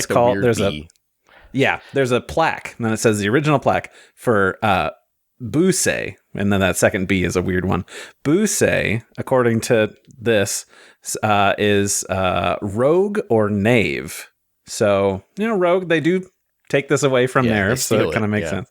They steal it. The other name, because the full thing says Busei, now named AAA Wunder, and it used to say Senderbehord Nerve, which means special authority. So it was the special authority nerve. So I sent Busei was the original thing. This actually ties into a thing I brought up before about Village 3 and the year that it was, which was 12,001. This is the plaque for the keel laying, which is a part of a boat or a ship. And it says that this ship was started or completed June 11,805. So the ship was made 200 years prior to all the events happening here. So the ship is old. Do we know its years? We can assume, because what else would you have an established number for outside of a city than a year? And it makes sense. I mean, humanity, and since the angels crashed 12,000 years, sure, that seems about right. Yeah. And why wouldn't they use those numbers for these special ships made by Seilei and everything? So Asuka disables all restrictors and activates backdoor code 999 as she removes her eye patch and a tiny containment pillar emerges from her iris. She casts it away and a pattern blue is recognized as the 9th angel reawakens. Using the blood of an angel, Unit 2 tears itself from Jetalone's parts and transforms into a giant godlike creature. Having become an angel, Asuka tears through Unit 2's AT field with her own. But before she can deliver the shutdown override, Unit 13 strikes. It expels the spears, locking it down from its cores, frees itself from its shackles, and strikes Unit 2's core. In her plug, Asuka hears laughing and witnesses her original standing before her, who tells her that the last Ava's form mirrors that of a god. Asuka activates her DSS choker, but her original draws her out of her plug suit before it can explode. Unit 2 bursts into LCL as Unit 13 removes its entry plug. It's also very strange, that panning shot before we get up to the original Asuka standing there. There's a Kaoru in like the light, far back in the distance. Yeah, I didn't see it, Doug, either. I'll have to go back and check that, really? Too. Yeah, every time I've seen it, I'm like, whoa, holy crap. I mean, Unit 13 is down there. Granted, he died, but like, Ava's absorbed people in all sorts of strange ways before, so Kaoru is, in some way, shape, or form, still in there. Yeah. And there's this... Yeah, go ahead, Doug. Did this mech have angel blood on hand to be injected, or is it... Okay. Yeah, so it shows it on the outside of mechanism. Sure, why, how, whatever, doesn't matter. Well, remember, the Avas are built from Adam. And the angel blood, assuming, is from Unit 13, that was infected with the ninth angel, which was the same thing that infected Asuka. So I don't know. They collected it. They're like, we might need this later. And they're like, sure. Unit 3, you mean, right?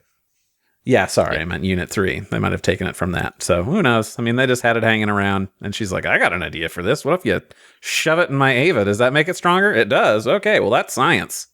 Yeah, so Asuka casts aside her humanity and becomes an angel. It looks awesome. Yeah. It does look sick. It's a shame she doesn't get to do much with it. She It basically shows how strong 13 is. becomes one with Unit 2, and then because she's destroyed Unit 2's AT field, when her entry plug is removed, then Unit 2 has no more form and bursts into LCL because it no longer has this AT field. Oh, yeah. Except for its head, which is still around and gets thrown onto the Wunder later. The music during this scene, incredible. As Unit 2 is transforming. God, I love it. And it's like... Gets you hype. Yeah, and then it doesn't get to do anything. Yeah. This beautiful... It gets huge and then shrinks back down again. This beautiful moment, incredible design, music killer, and it doesn't get to do anything. It just gets choked out and then... Yep. I'll take a statue of it, though, Doug. Give me one of those. Hell yeah. No, dude. none of these bootlegs. I want a real one. I'll keep an eye out for you. I only do official. No third party. Except for... But this was all according to plan, you know? To Gendo's. Yeah. Yes. To Gendo's plan, yeah. An Opfer type Ava, Mark 9, attacks Wunder and infiltrates it. Remember, the vessel of the atoms could do this in the last movie, and the Mark 9 is a vessel of the atoms. And Opfer is German for martyr or sacrifice. And we had brought it before, the Advanced Ayanami series will be the There's sacrificial Karu. lambs. Sorry. You saw it. I You see see it. Karu. He's got his Yeah. hands in his pockets and he's chilling back It's just there. in the fucking light. In the middle of the light. I've never seen it. This is going to like jump scare when I go back. A Karu jump scare. Yeah. Shinji's blast door opens as commands are overridden in Wunder. All 4 nerve ships engage in the ritual to artificially recreate Lilith and forcibly convert the Black Moon into spears. Gendo lands atop Wunder. That's fucking wild. Yeah. Chilling. Before that, while I'm looking at the scene, the original Asuka, is this like... What do you mean original Asuka? Up for interpretation. Yeah. Is this also an older Asuka? No. Because her I boobs don't look a little think so. bigger. So there is the implication to me is that there is an older Asuka who would have been a colleague of Yui and Mari's. What? She is cloned. This all happens like 30 Long years before ago. the series. Yeah.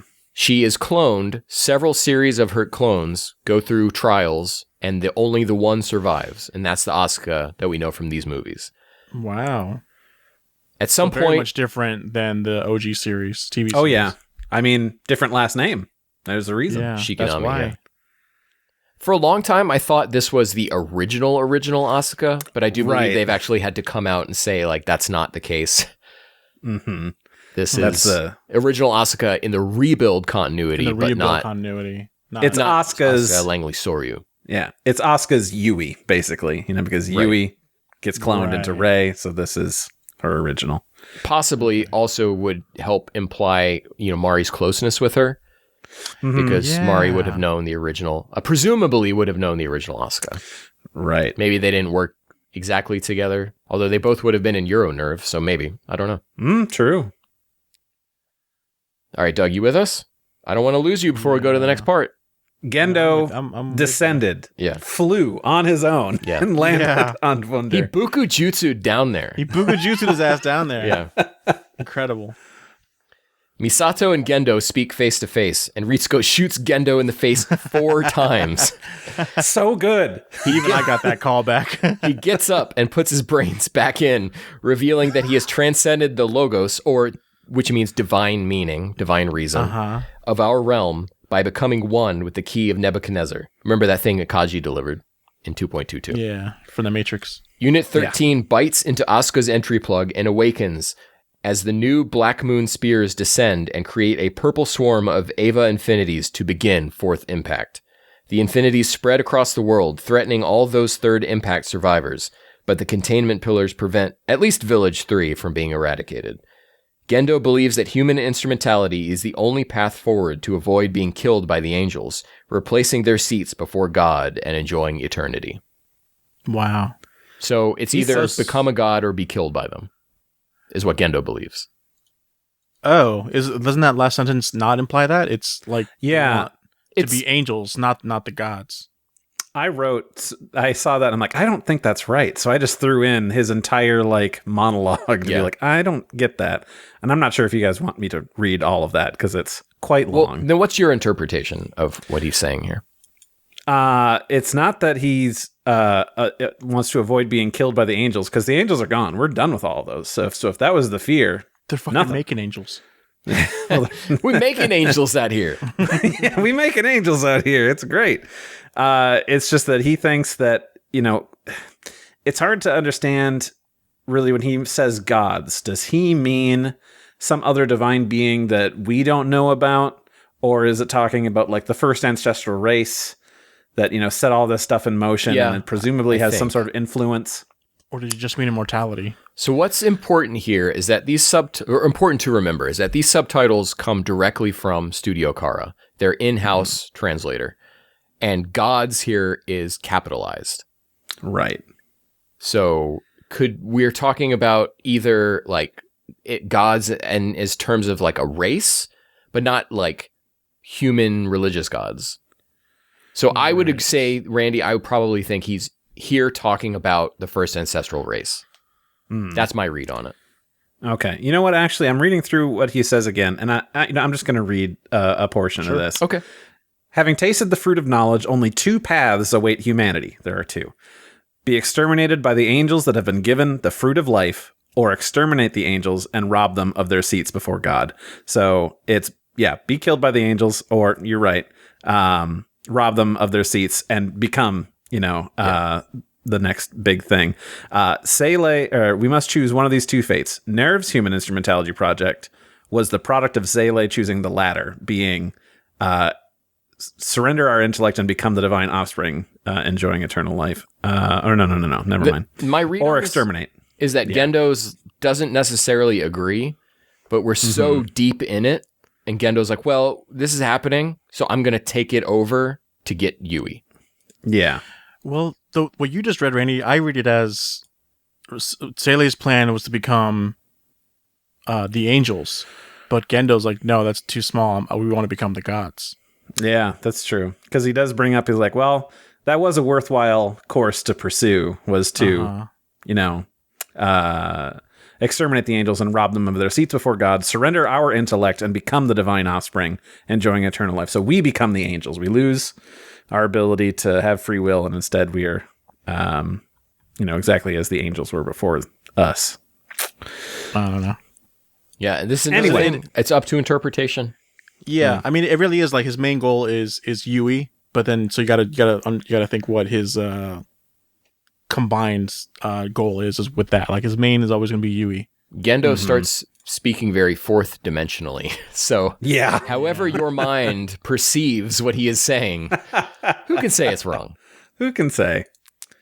Gendo retrieves Unit 1 from Wunder, and as he turns toward it, is called out to by Shinji. Gendo ignores him and enters Unit 13, carrying Unit 1 down into the depths of Ground Zero, through the doors of Guff, and into the anti-universe as the Eva Infinities swarm over the Earth. So we kind of glossed over these Eva Infinities and what they are. These purple. Here they're purple. Yeah. My read on it is that these are the failures of Infinity before they have instrumentalized anything. These are like what were sent out to capture everyone's souls. Oh. And those are the red beings walking across the Earth. Okay. I can see that. So these are described the Eva Infinities. The red ones we've seen are the failures of Infinity. Okay. I'm with you. So I guess the idea is that the purple ones will go out and merge with the red ones, and then everyone merges together, and then human instrumentality. That's the goal, I guess. So the doors of Guff, we're going in. We never went in before. No, it's our first time. Saw it open up. Yeah, we actually get to go in. Yeah, I like that Gendo is like, I'm taking Unit 1, and Unit 1 is inside of Wunder, and it just kind of glows, and then it's just back. Like he's just yanked that thing out telepathically. It doesn't have arms or legs. Yeah, it's just a torso and a head. It converted it to a power source. It wasn't ever meant to operate again. Gotcha. Ville resigns themselves as Shinji states that he'll pilot Unit 1. Unit 8 attacks the Mark 9 and takes advantage of its overlapping compliant nature to incorporate the vessel of the atoms and restore itself. Shinji and Misato reconcile as Shinji reattaches his DSS choker, but Midori and Sakura intervene in disapproval of Shinji piloting an Eva. Sakura shoots at Shinji, but Misato takes the hit. Misato takes responsibility for Shinji's actions and entrusts everything to him. Mari takes Shinji through the doors of Guff to the anti-universe, possible thanks to Unit 8's new 4-in-1 state. What? I'm gonna cry. So this is what makes you cry. Oh, 4-in-1 state. No, the Misato part. Oh yeah. Oh yeah. Sure. I want to bring up that there is a long series in Japan called Ultraman. And there's specifically a series called Ultraman Orb. And in it, that character has a thing called the Orb Ring, which allows it to do different fusions with other Ultramen. Oh, and so there it's is like one the ring from Dragon Ball fusions that you put on your arm. So we have a form that he has, which might sound familiar. It's Ultraman plus Zafi plus Ultra 7 plus Ultraman Jack plus Ultraman Ace plus Ultraman Taro equals Ultraman Taro, parentheses, Ultra overlapping. Genius. So, genius. I just referenced the show that I liked as a kid from the 70s. When you were a kid in the 70s. In the 70s, yeah. So the 4-in-1 state, I don't understand this because currently it is a 2-in-1 state. It is 8 plus 9. I don't understand the 4-in-1 at this point. I think so. I struggled with this too, and the only thing I can come up with is that there were 4 atoms, and that's what somehow she's talking about. Well, she'll get the other 3 soon, but yeah, I was like, oh, okay, well, whatever, it's fine. Yeah, I don't. They explain that to me when we get to that point of like her biting angels and then taking their angelness. Well, I can explain that to you right now. She's just evolving her Eva to be able to operate as reality starts to unravel later on. And the parts that we found in Paris were to help her upgrade Unit 8 to be overlapping compliant. Yeah. Which is just these parts give my Eva the technology to eat other Evas and incorporate parts of them into my Eva. So she's missing arms. She bites Mark 9. She gets Mark 9's arm. It's even like black and yellow. It's not the same color as her Eva. So also overlapping is just combining. Some point in this, Mari and Fuyutsuki have communication. And we get to that. Well, no. I mean, there's off-screen communication where she requests that like all of the Opfer types be arranged for her. I didn't catch that before. Yeah, so it had to happen sometime. Don't necessarily know if it was in this movie and how much Mari knew about what was going to be happening, but at some point there's communication between those two, and the Opfers are arranged for her specifically by Fuyutsuki to consume. Which makes sense why in Paris she's like, now I can make this thing overlapping compliant. She knows where this is going. Yeah. Gendo keeps... Are we at the... No, yeah. Are we at the part where Shinji's going in? Yeah. Mm-hmm. We'll get there. Well, we get there or we're there? We're there. This part is where it is. Because I wanted to point out... wait. Is Shinji there yet, or is he not in there yet? That you're about to read? I'm like at the part where Gendo starts quantum teleporting. Oh, okay. Well, I wanted to point out what Ritsuko says before Shinji goes. Like Shinji's like, I'm gonna go pilot it, and then they're like, yeah, okay. Ritsuko tells someone to go get Shinji's plug suit from the captain's quarters, and I thought that was so subtle and so beautiful that Misato had Shinji's plug suit in her office this entire time. It's so nice. She's always loved Shinji and watched for him.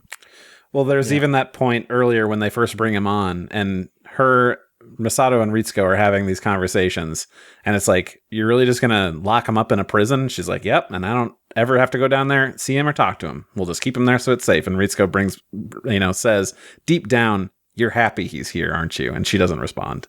Yeah. So it's like, Yeah. Well, then she responds like, you always get right to the. You always get me where it hurts, don't you? Something Yeah. like that. And it's the same kind of thing with Ryoji, is that she'll protect him from afar.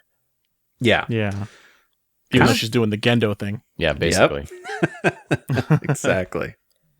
Gendo keeps performing quantum teleportation, making him hard to catch. As Shinji leaves Unit 8, Mari asks him to wait for her, and she'll find him wherever he is. He obliges and enters Unit 1, where he finds the original Rei still there. Hey, how about that? She apologizes for her performance in trying to prevent Shinji from having to pilot Unit 1 again, but Shinji tells her that he'll take it from here, pilots Unit 1, and attacks Unit 13. It turns out Shinji's sync rate was never 0, but rather infinite. Infinite. I'm getting chills badass. again. That was pretty Yeah. badass. I gotta admit. I like that they're in here, and then he's like, all right, I'll get into Unit 1, and then just says, Ayanami. And then a portal opens in her entry plug, and he just walks through. Yeah. Well, because Mari's like, he's quantum leaping. It's gonna be pretty tough. She's like, And he's like, yeah, I can do that too. Ayanami, power up. So he knows that she's in there, which, by saying that, like, kind of invoking, her, like, hey, let me in. It's what he's always known, what he's always believed in, like, to tell himself, like, she's still out there, and now that I know this all shit's going down, she's here, she's in Unit 1. What does it insinuate when she says, I tried to make it so that you didn't have to pilot Unit 1 again? Does that mean she was the one that, like, fired the laser during the beginning of movie 3?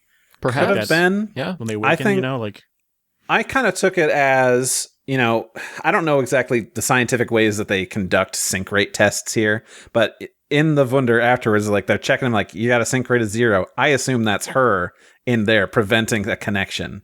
So it's like, nah, it's nothing.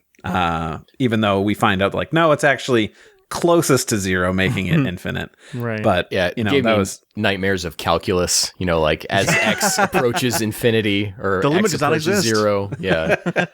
Yeah. it always comes to Mean Girls, Doug. Mean You're Girls. right. I flew over my head. I don't think I've ever actually seen that. Oh my! We got a new God. podcast. New Crisis podcast. Core and Mean Girls. We need to get you caught up on life. Yeah. Shinji grabs one of the spears of Longinus from Gendo and transforms it into Cassius. He pleads to him, and the two begin tumbling through the anti-universe. Ritsuko surmises that Gendo plans to use his 2 spears to grant a wish, to be reunited with Yui. As Gendo and Shinji approach the Golgotha object, Gendo explains it as a place where beings who are not human left behind 6 spears, the atoms, and the world of the gods. Yui was once here at the Promised Land where everything started. Here, things that man cannot change can be changed. Here, fate can be bent to one's will. I don't know what the 6 spears are. Yeah, it's a strange thing. I mean, it's been here since 2.22, where you can 6? really, if you really look in there, when they open up the doors, then there's that ring, and there's something occluding the light, and it's like, oh, that looks like it's cross-shaped. So it's like a 6-pointed, 3-dimensional cross. The Golgotha object is in the second movie? Yes. Go back and see when Third Impact starts. You see the rings open, and you can see something up there with being occluded. That's just Kaoru again. Goated. he's there. Kaoru jump scare. He's just T-posing. I brought up Ultraman before. Wow, you can do it again? I'm going to do it again. I did more research today. I watched 2 episodes of Ultraman Ace. And in this episode, this team, TAC, I don't know what it stands for. I just jumped into episodes 13 and 14 because these were the ones that were relevant to this. And they notice a strange planet called Planet Golgotha. And they say that it is creepy looking. I'm watching it right now and reading the subtitles. Golgotha, I've heard that somewhere. They're discussing these things. And it says, yeah, that was the name of the hill where Christ was crucified. And another one brings up that, yes, it's derived from that. Planet Golgotha is in the anti-universe. That is, it's the space on the other side of ours. And it says it can't be perceived by the naked eye. And it's like, okay, this again, it's just Dude, Ultraman is Ultraman canon to Ava? Now I got more homework to do. God So which dang it. loop is Ultraman then? Randy. Well, this is the Where is series. he at? Like the third and fourth loop. He's got to be at least the fifth because they go to Golgotha. There's Ultraman, right? He's a big dude. There's apparently many Ultramen, and he goes to Golgotha, and 4 of the previous Ultramen are there to join him. Like, why did you get brought here? And then all of a sudden, crosses are erected, and the bad guy attacks them, and there are 4 Ultramen crucified here on planet Golgotha, where they have to fight monsters. gotta It's watch like, okay, yeah, these 2 episodes. This sounds you know what? amazing. Okay. You don't have to watch it. In just Ava, not Ultraman. What is Gongaga? Where is that stripe is that Me, from? You would know.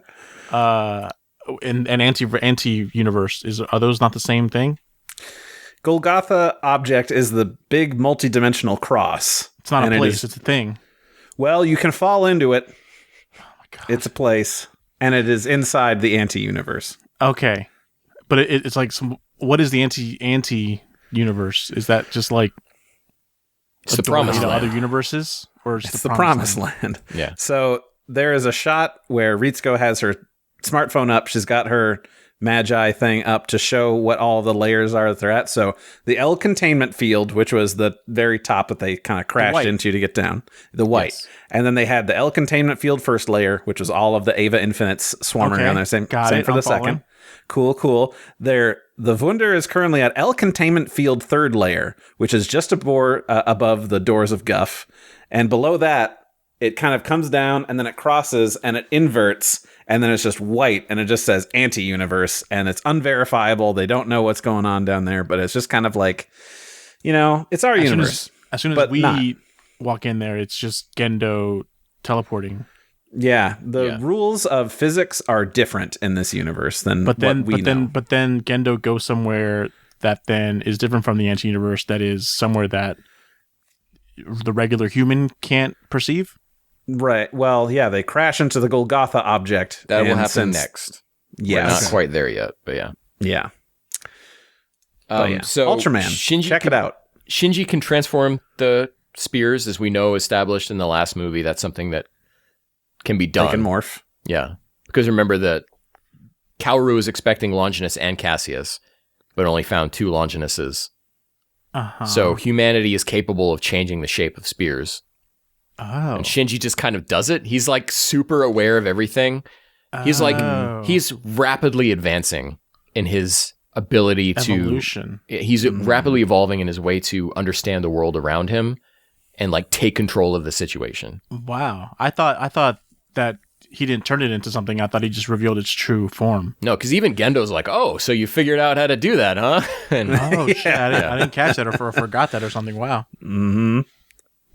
But aren't there only 6? You said 6, so I- he can only do that 2 more times, 3 more times. I'm not sure what exactly is going on with all of these spears. I guess some of them Okay. were used. That's me since episode 1. Yeah. Some of them were Yeah. used and are in the 4 atoms at Second Impact Ground Zero. As they arrive, There was- there's like all those crosses everywhere. So 'Cause maybe there's that's one- those 4. There's one in Lilith in 1.0, right? Yes. There's one with Mark 6 up on the moon. I'm trying to And then- go through. Yeah, then the Over other 4 time. would be in the atoms. Well, one of them didn't survive and became the key of Nebuchadnezzar. Yeah, I don't know where all these are supposed to be at the start of everything. So- Either way, This is just We're told a there's 6. place that the first ancestral race had access to, and the Golgotha object is in there. That's just Okay. Yeah. I got. Okay. so Great. they crash into the Golgotha object, and Shinji awakens in a hospital bed at Nerve HQ. Because their senses can't perceive the anti-universe, the LCL creates a virtual world of Shinji's memories for Gendo and Shinji to perceive. Shinji and Gendo begin battling across Tokyo 3, depicted as a cheaply filmed Sentai/Kaiju battle set piece. They then clash in Misato's apartment, Shinji's classroom, Rei's apartment, the Geofront, Kaji's crop field, N109, and Village 3. So it's Yeah. yeah. From- The first time I saw that fight, I'm like, this fight sucks. Yep, I yep. hate how they're animated. yeah. And then it's like, oh no, they're on a set and they're people in suits. Yeah, and they did Like, motion that's capture great. for that part. So that's why it Did they looks really? like so like cheap. It's intentional. It's supposed to look that way. Show us your Megazord. Because Right, and then for me, when it kicks off is when they go to in two like normal human-sized Evas just in Misato's apartment. And you're like, oh, dude. And then they bust through the wall, and then you see like it's a studio Production back there. studio, yeah. Oh my right. God. All of the buildings are scooting along because they're as light as cardboard. Yes, because they're not into the ground. They're not buildings. Yeah, that hit me like, what the fuck is happening? This For is me, some cheap CG, guys. I really hated that part until I did the part where Mega 64 watched it, and I think Rocco explained what that scene was supposed to be. And I'm like, oh, yeah, okay, all right. It's so I cool with guess. that now. Mhm. Because what did you mean by the LCL fluid made them? That's just see what this? Gendo says. I'm curious because Doug, that is also something that I'm curious of. It says the LCL creates this virtual environment, so they are in Right. plugs that are filled with LCL. Right. Is it the stuff in there, or is the Golgotha object filled with LCL as well? Could be both. Oh, I always thought it was that they were in their plug. They were in the plug or whatever. Yeah, I'm unsure. Quite but there's honestly, just like something about the LCL is like whatever the LCL does for them in the real world. I guess because I don't know, it's some magical liquid. I guess it's magic liquid that you can breathe in. So it's just, of course, it makes you mess with your mind. I don't know. Because units 1 and 13 are perfect counterparts, neither are making any headway. Shinji continues to fight, but Gendo argues that violence and fear are not how their conflict can be resolved. They set down their spears and begin talking. Gendo reveals that he is here at the Golgotha object, the only place he can trigger additional impact and slay the gods. finally talking to his son. Yeah. Literally could have at any point been like, so here's what's going on. And I love what this. a cool way to introduce a conversation. They're kind of getting with fighting. Fighting is literally not the answer. Like every time they said the movies, it's like, no, it can be the answer. You're just trying hard enough. This one is literally fighting is not the answer. I love that. I think this might have been in the last section where they're in I think it's the N109 area, and Gendo in Unit 13 is just like chilling on the rooftop. And it's such a cool, oh like, my god, yes, it looks so sick. I'd love like a poster of that.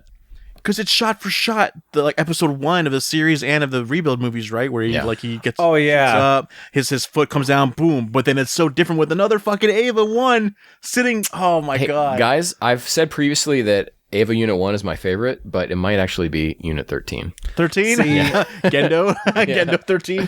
Gendo is my favorite character in Ava. I think. It's understandable. See, I'm relatable.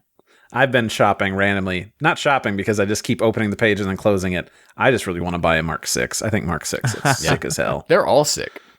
Yeah, even that's redone true. Unit 2. No, not He's all right. 2. He's not as good as the original Unit 2, but he's all right. So now they have to talk this out. There's no more fighting that can be done. And they, in that segment where this is Gendo's explaining this, they use like frame interpolation to create this like really unsettling look of like it. Doug, it's the part where everything's like mirrored and it's the animation starts moving like ultra smoothly. Like you went to your parents' house and they got a new TV and they didn't turn motion smoothing off. Motion blur. Yeah. It's just a cool use of an effect like that. Mm-hmm. Gotcha. Misato realizes that if the 2 spears Gendo has are used, then Shinji will be helpless to stop him. So she must deliver him a new spear using Wunder's spinal linkage system. And it's so great because they're just like, we can do this, right? Ritsuko's like, I don't know. And they're like, no, well, we got it. Just figure it out. Gendo takes Shinji to what he recognizes as a Black Lilith, but it is actually Evangelion Imaginary, an imaginary and fictional Eva predicted by Misato's father. Only humanity, capable of believing in both fantasy and reality, can perceive it.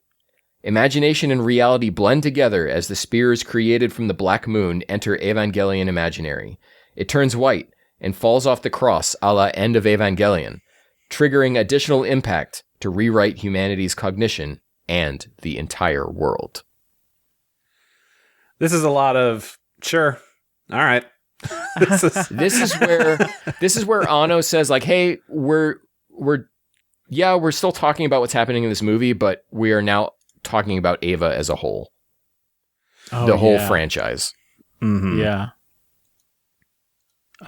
Is there any parallels to the Black Lilith turning white as Ayanami Rei Q, her plug suit turned black. Probably. to white. I never caught on to that, Doug. Yeah, That's brilliant. it's very interesting. I always just thought it was odd because it's clearly black, and then as soon as we start recreating shots from End of Evangelion, it's white again. We don't see a transformation. It's just cut. Now it's a different color. And I was like, is this an animation mistake? And I'm like, no. And then to Ayanami. I think that's just how us as the audience perceive this. And then this is where like it's super creepy just because it's so uncanny. Ayanami's face on that thing, right? Coming up, in a second. Oh my God, you're right. This is how we perceive it because we talked about the LCL is creating a virtual environment from your memories. This is our memories. We've seen End of Evangelion, so now it starts mimicking End of Evangelion. Motherfucker. Crap. I was joking, but hey, I'll take it. That's what it is. Wow. Evangelion Imaginary emerges from the doors of Guff as its Lilith mask falls off to reveal Rey's face. The Eva Infinities lose their Evangelion shells and become headless female bodies and swarm back to Evangelion Imaginary. So presumably they've gone to Earth, grabbed the failures of Infinity, and have now come back to Eva Imaginary. Mari meets up with Fuyutsuki, and Mari sympathizes with his desire to aid Gendo becoming the focal point of human instrumentality. Fuyutsuki tells Mari that he's assembled what she's wanted, calls her Mary Iscariot, and bursts into LCL due to the high L-density field. It's so good getting some confirmation about anything about Mari. Yeah. Yeah, I forgot that about this movie that they like flat out say that theory that we had last time was right, that she is in that picture and that's her. Is this also... No, this is later. I won't bring that up till later. But there are no more future spoilers, Randy, so if it's relevant to this... there are. When we get to Gendo's conversation, there are. But I have a theory, and I pitched this to Ken, and we'll talk about it after we finish the movie. Okay. But I have Mari thoughts. So, Doug, does the name Iscariot mean anything to you? That was her name, right? Her real name? Oh, but do I know what it comes from? Sense. No. Oh, no. It's Judas's last name. Judas. Correct, right? You know. Yeah. No? Is that Yeah. the BFF or... That is the... no, BFF, backstabber. The backstabber. For friends forever. Yeah. Yeah. Yeah. Is the guy turned away from Jesus in The Last Supper? So what does that say about Mari then? Yeah. Well, I mean, it's now Mary, who, mother of Jesus. Yeah. Which Mary in the Bible is from Bethlehem. I think that's correct. No, not Bethlehem. At a place it's just called Bethany. See, we're all quite religious here. Yeah. Where is the first place we're introduced to Mari in this entire movie series? Bethany Base. San Francisco. Oh, yeah. Near the North Pole. Mary Iscariot, Mary of Bethany, Mari Jesus, of Bethany. Santa Claus. It's all coming together. But why does it matter? Why does it... I will tell you later. Okay. Oh, later. Okay. The man has theories, Doug. We'll get to Doug, we'll get there. They're buzzing around in my brain. Doug, are we losing you? You still with us? I'm watching. Do you understand why Fuyutsuki burst? Oh, no, I don't. Because the ship is not supposed to be manned. Yeah. They're supposed to be... And they're in like crazy deep levels of L density right now. And so eventually his form just can't take it anymore. And he pops. Tangs. Okay. But Mari's fine. Yeah, because she's not of Lilin anymore. Okay. Who knows? Sure. I don't Me. know. And I then know. Doug, all right, Yeah, Randy okay. knows. I'm with you. Misato calls for everyone but her to abandon Wunder as Mari faces off against the remaining vessels of the atoms. She eats them to overlap, becoming a version of Unit 8 plus a bunch of numbers. Misato undoes her bun and ignites Wunder as Mari destroys the other nerve ships. When Misato takes her bun out, it's like, holy shit. That would have gotten a cheer out of me in the theater, like, yeah, that's my 100%. fucking girl. And then Studio Khara would have been like, oh, this isn't right. Why are they cheering like that? They're not supposed I want you to cry now. Yeah. You're supposed to be laughing. So intentional, like her hairstyle is back after so long of just having her sunglasses cover her eyes and a hat covering her hair. Yeah. Misato is back. It's back, baby. Yeah. The one we know, at least, from 14 years ago. And oh no, so wait, what happened in those 2 years then? Because in last movie they were like it's been 14 years, but in this one they're telling it's been 16 years. So Yeah. God dang it. Yeah. At the very start of the movie, Ritsuko, when they get to Paris, she says, it's been 16 years. 16 years since what? I think that's just a throwaway line. Is that when she last came on vacation? Because it's been 14 years, and then the third movie happens, and now Shinji, Asuka, and Rei have been walking to get to Village 3. They were not walking for 2 years. They weren't, but in the time when they're in Village 3, a baby's born. So we're probably like 2 to 3 months out from the beginning of the third movie. Well, isn't Kaji and Misato's kid 14? And Right. he was born shortly after Third Impact. Or about to Right. turn 14, yeah. So it's... Yeah. Right, so it's only been 14, so 16 must have been before. Yeah, the 16 is just a throwaway line. Probably the last I- time she visited Paris. You know, she Yeah. was Which would've been working like with just- Nerve, so she probably it's was like there for a reason. 1 year before Third Impact then. Which maybe that means near Third Impact 2 was year, only a 2, yeah. year. Maybe near Third and Third were only a year apart. Probably didn't know the- less than that. We didn't know the time difference in that. But so it's her 16-year comment has nothing to do with Third Okay. Impact. It's just the last time she was in Paris. I assume. Yeah, it is a weird thing to drop in such Yeah. a movie where all lore is important, Yeah. but it's not. I'm Yeah. looking at numbers like, what does that number mean? Yeah. Mm. So Unit 8 has evolved like crazy because Mari's got to still find a way. She's not done. She's got to get her Unit 8 Get Shinji? even further beyond. So she becomes Unit 8 plus 9 plus 10 plus 11 Wait. plus 12. Why? Maybe. To get Shinji later on or another reason? Right. Because I don't think she can traverse very deep into the anti-universe Yeah. yet. She only until goes like she's- into that first level and then goes back Okay. out. Right. So, and you remember we were using these Opfer type Avas 9, 10, 11, and 12 to recreate quote unquote Lilith. So basically just like the stuff that Lilith can do, which is equivalent to what Adam can do, which is why we recreate Second Impact. So she's basically eating these Lilith level angel like Avas. So she is now like 4 Liliths and an Ava. Like Wow. that'll give me enough power to get into the anti-universe. So, you know, and get Shinji or join him, I suppose. Very fortunate they're here then. Very fortunate. It's Well, almost like it that's- was planned. Yeah. Sometimes she had a conversation with Fuyutsuki. We don't know when. Get I these can't things even made. begin to know when that conversation happened, but yeah. I Oh, do. Even this is part of the plan of Gendo? No, There no, is- this is not Gendo's plan. This is Mari's plan. Right. She has her own plan now too? She always has from the beginning when she brings up, like, she blows up Unit 5 to take out the third angel. And she's like, oh, I really hate having to involve adults in my plans. Oh like, yeah, what the fuck? Did you explain that to me yet? in Doug So layman terms? I just had a thought. Uh-huh. Because we're like, we don't know when this conversation happened. I do, because in the next movie preview at the end of 2.0, which we're like, who knows how much of this happens? There is one cut that shows it's a white text on a black background. It says, Mari Illustrious Makinami has a meeting with Redacted. And we don't know who that is. I believe it's Fuyutsuki. It has to be. Fuyutsuki. Oh, yeah. So it Yeah. had to happen in between those two movies Dang. from that whole thing. Is this Fuyutsuki backstabbing Gendo though by doing whatever Mari wants in this instance?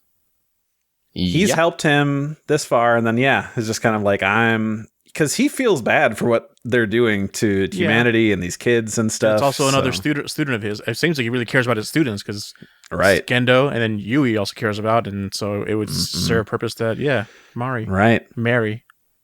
yeah. As the focal point of instrumentality, Gendo goes through his own version of End of Evangelion and searches for Yui. That's what it feels. Shinji and Gendo have a heart-to-heart, and Shinji uses his father's music player to pass right through Gendo's AT field, learning that he was just like him in his youth. Oh my god. Gendo explains that his whole world changed when he met Yui, and no longer felt like he needed to cut himself off from the world. Gendo always resented being around others and would pursue knowledge in piano. We see in a flashback that Mari, as Gendo's classmate, introduced him to Fuyutsuki and Yui. After meeting Yui, Gendo realized that living could be enjoyable, and he could not bear the burden of losing her.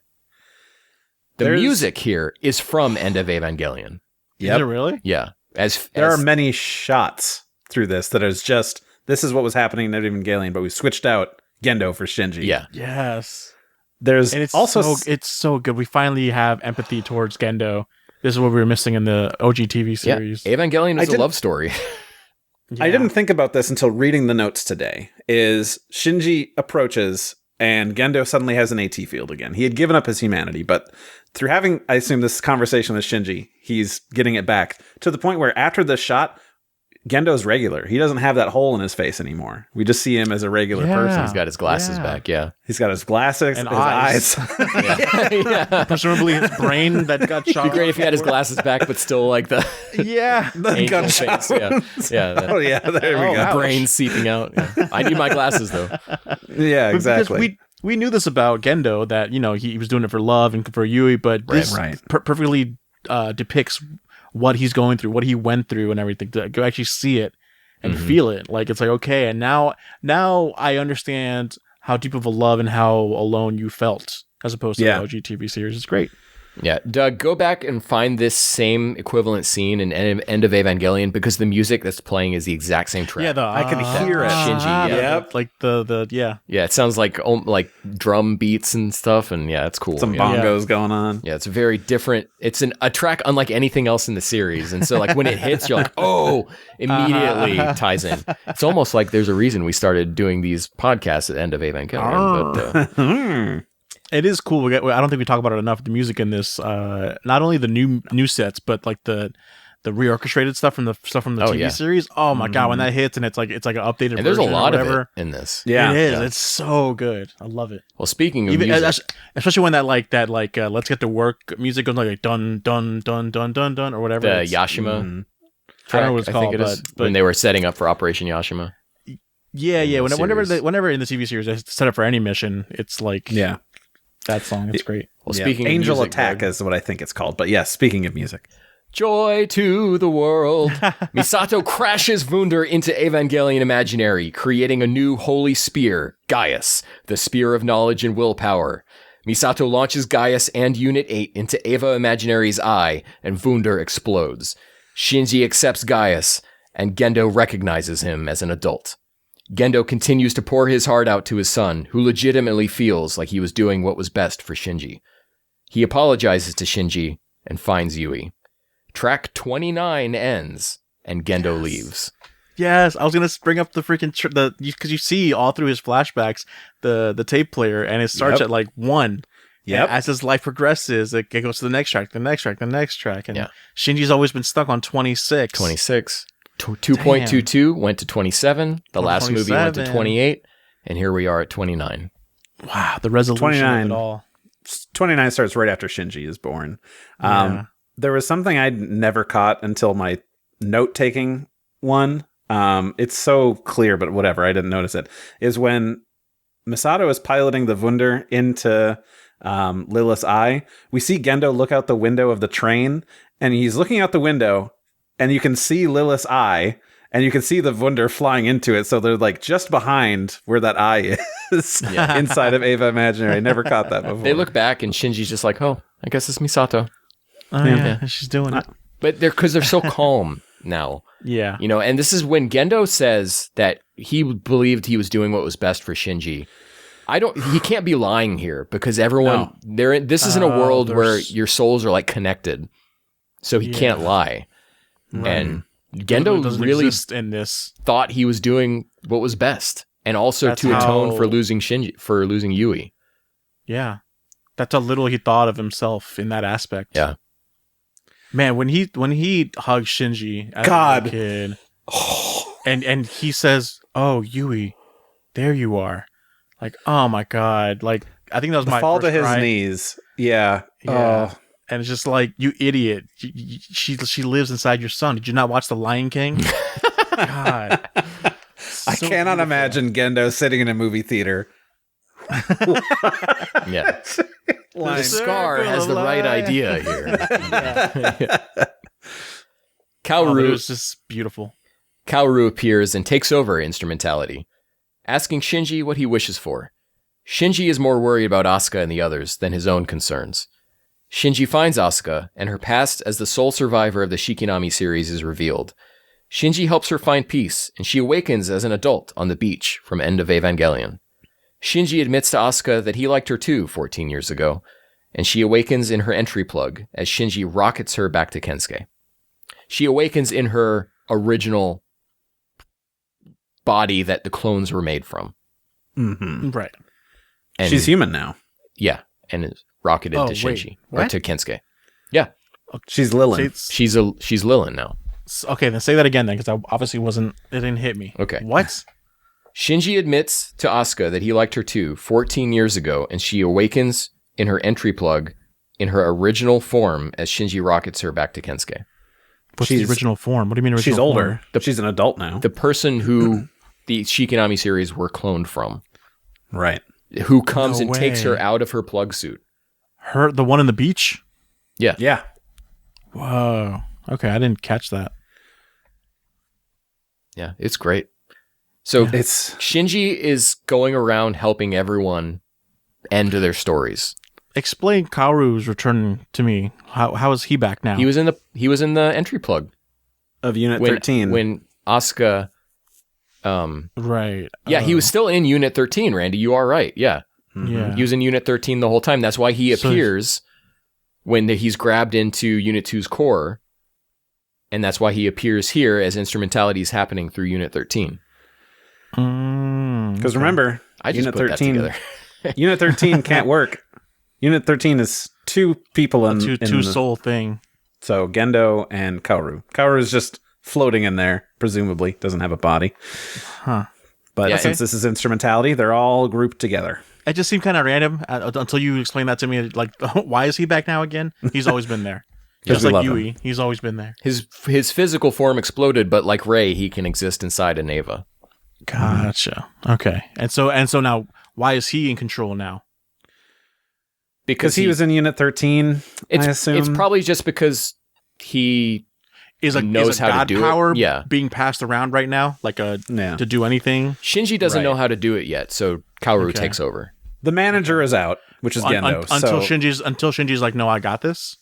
yeah, He's the about manager, to, yeah. Gendo, Okay. left. And then he left it to his assistant manager, Kaoru. Ah. Assistant And now to when the Kaoru gets his, Right. assistant to the manager.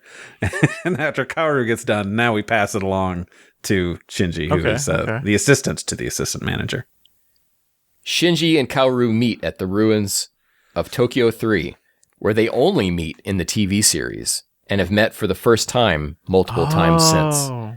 Kaoru explains that their names are listed in the Book of Life, so they'll keep meeting each other. In the dub, he says that their names are listed next to each other in the Book of Life, but that's not in the original script, so dub chicanery. Shinji will cast aside the Evas.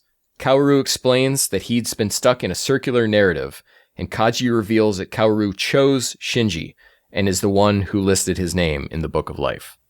Kaoru finds peace and leaves with Kaji as Shinji takes over instrumentality. There's something that Kaoru says right when they're on that beach. He says, our names are listed in the Book of Life. We'll keep on meeting each other. I'm you. I'm just like you. I'm you. I'm not sure exactly how literal we want to take this, but he does call Gendo father. So, just want to throw that out there. No.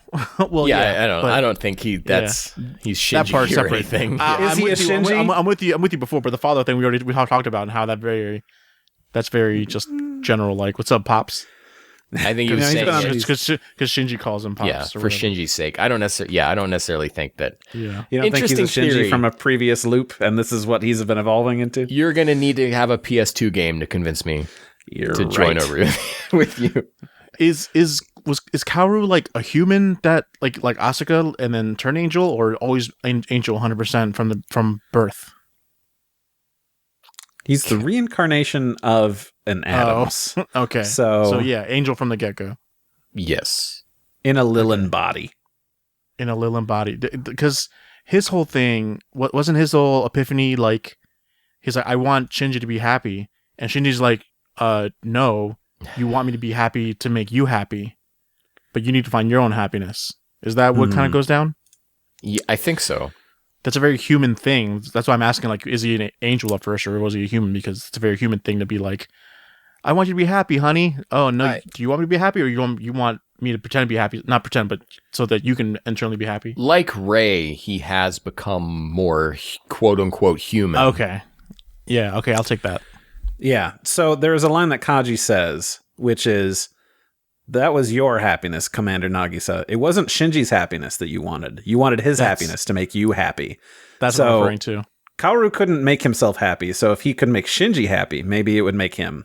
And Shinji says, no. Your happiness is not dependent on mine. You can find it on your own. And then Kaji's like, "You want to come work the fields with me and Misato after you retire?" He's like, "You know what? That would make me happy. Yeah, actually, that is what I want to do." I love that. It really is tying all these pieces together, like in a mature way that I don't think he could have done 20 years ago when the series was fresh or when they planned to do this, No. There's a huge thing that we haven't mentioned yet is that this scene between Kaoru and Kaji reminds us from, remember the next episode preview of 2.0? Yeah. That Kaoru takes over Nerve in Gendo's place, becomes Commander Nagisa, and Kaji becomes his Fuyutsuki, who I don't know, is that the same outfit Fuyutsuki was wearing that Kaji's in? Kaji has always worn an outfit similar to what Gendo wears, even in the TV series. He just has it unbuttoned and because he's cool like that, but it's got like that gem thing on it and whatever. But for a very short period of time, Kaji and Kaoru worked together and were very close. Yeah. Kind of a cool dynamic. Yeah. Very cool. It was cool. It was like, come on, call me Kaoru. It was like, not yet, Commander. Not yet. And that his name means shore. That's got to like be also some shit because they end of Ava and stuff, and even end of this, they end up on a beach shore. Well, yeah, of course, dude. Hey, Princess Beach, right, Randy? That's right, Princess Beach. What was the thing? Why did it hang on Asuka simulating beating up a robot or something or skeleton? Remember, there's like a it's just showing her training. That's the same kind of thing Shinji went through. Remember when he goes aim, click, aim, click. Right. It was a flashback of her history that she has been training to be an Ava pilot since she was very small. Okay. I wasn't sure if there's like an Easter egg there where like that's her beating up the pigeon birds in End of Ava or something like that. Oh, maybe, I don't know. Now alone with the original Rey, footage of the TV series plays over the two as Shinji reveals that he is choosing a life without Ava's. He's not going to reset the world or revert time, just rewrite it into a new world without Ava's. A Neon Genesis, as Rey calls it. Shinji tells her not to worry, and that Mari will come for him. They shake hands, and she finds peace. Not to completely cook your noodle, but not only is that a footage of the TV series, that is a montage frame for frame from End of Evangelion that is shown towards the end of Instrumentality. Well, consider my noodle cooked. Oh. What do you mean, just End of Ava is in that? I mean, it's footage from the TV series, but during End of Ava, they play a montage of the TV series, and it's all these things overlapping or whatever. It's that specifically. And then it also shows all of the... This wasn't an End of Ava. It's an added thing to it, but it shows all the title cards for all 26 episodes and of Evangelion playing over that. Like, I thought that was so cool. That was so tingly and so cool. Is this the first time they've ever used the phrase Neon Genesis? Yes. In series? Yeah. In ever? Isn't it like first brought up like, oh, it just sounded kind of cool, but then now it's like they give it a whole new meaning or use its meaning? Because Neon Genesis Evangelion isn't the title of the series in Japan. That's the international title in Japan. Oh, really? It's Shinseikai Evangelion, which means New World. Oh, Attack on Titan. Yeah. So it's I didn't know that. So, Doug, I don't know if you remember a few episodes ago, Randy and I kind of butted heads on whether or not the TV series is, quote, canon to the time loops that have been happening. And I argued that it is, and it's the scene with Kaoru and Shinji on the beach that they only meet on in the TV series, and it is this part that I argue why. So when we say time loop or narrative loop or whatever, you have to think about it not as like anything you have ever seen. There's not a time machine and there's not time travel going on here. It is something much more of like a quantum meta narrative level that we can't even begin to explain, but the TV series is a part of that. Right. Gosh. And I agree now. I had forgotten so many things from this movie, so I was like, I forgot about the montage. I forgot about the meeting on the beach. I was like, oh, yep, okay, yep, it is. Yeah. And also, The moon with all the caskets. The moon. So yes, at the end of the first movie, we see Kaoru turn, and we don't see him turn. We see the closed caskets on one side and the open ones on the other. And this time we have that scene extended where he turns and he looks, and there's an endless ring of open caskets and an endless ring of closed caskets. So they're endless when he looks on both. You don't see, but one. I'm interpreting here that there has been so many loops beforehand, and there are so many more to go if nothing changes. So in reality, we don't know what loop we're in, nor does it really matter. But why was he naked on the beach? Well, it wasn't naked on the beach. He was naked on the moon. Yeah, when he woke up out of the casket. No, Shinji, and then Shinji's hand comes out and shake like 10-year-old Shinji shakes. His hand. Right, 10-year-old Shinji is suddenly there on the moon, and then I think it's just they're in a different place. It's just a metaphor that he's bare. He's naked. He's naked out of the casket, and then it's yeah. Shinji and Gaius attempt to spear himself with it. Oh, Shinji takes Gaius and attempts to spear himself with it. Who? but Yui intervenes. She pushes Shinji away as Gendo appears behind her, and Shinji's parents sacrifice themselves to grant Shinji's wish. One by one, the various Evangelions throughout the film are speared, removing them from the world. Evangelion Imaginary's head falls off, and she erupts as everyone returns to their individual selves.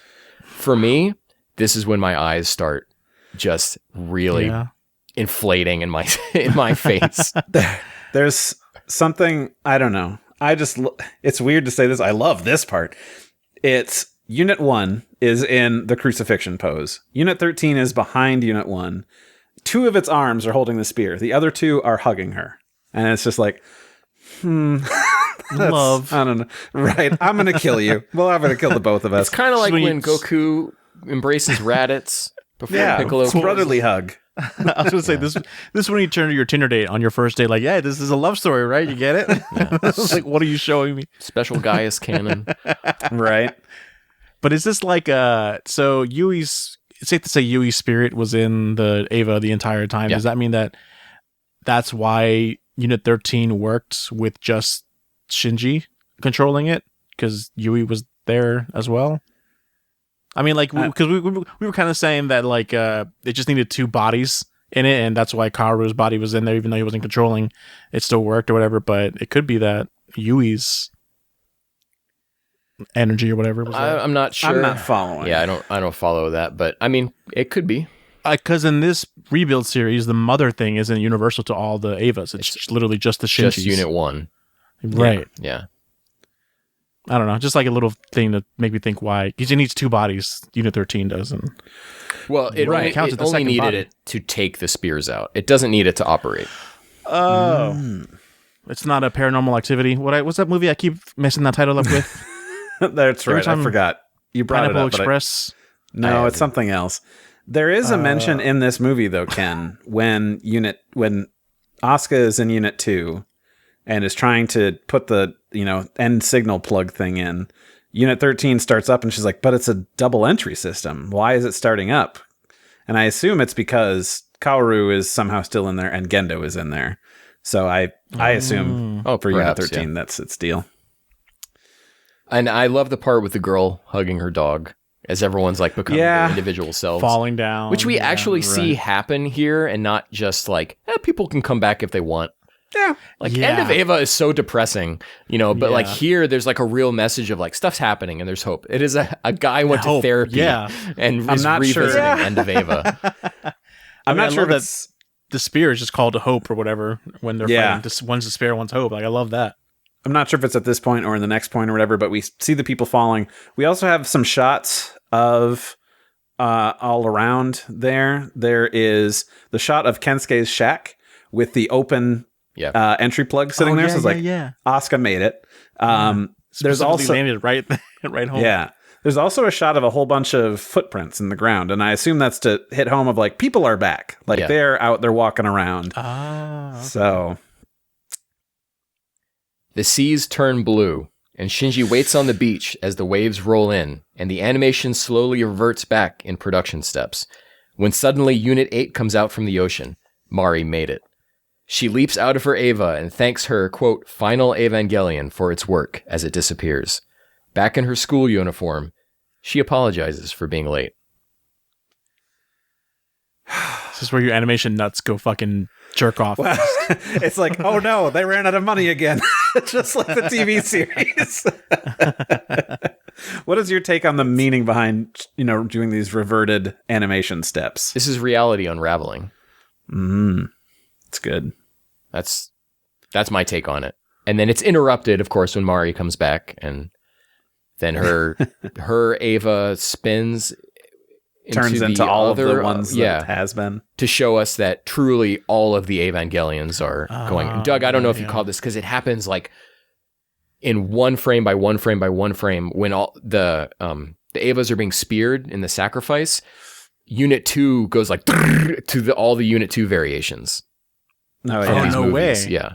Wow. So it is like cool. truly everything is going away. It was hard to catch. I think I might have caught that, but what really stood out was the yellow Ray original. Yep, Unit 0 and Unit 0. yeah. Yeah. Mhm. Because it was yellow. And it was like a flash of red and then yellow. I'm like, oh, the yellow. And then this is Right. also where we're kind of told explicitly that the Evangelion Mark IVs, because they were never called that in the last movie, unless you had the cool booklet that we have. Yeah. Shinji awakens suddenly at a train station, now significantly older.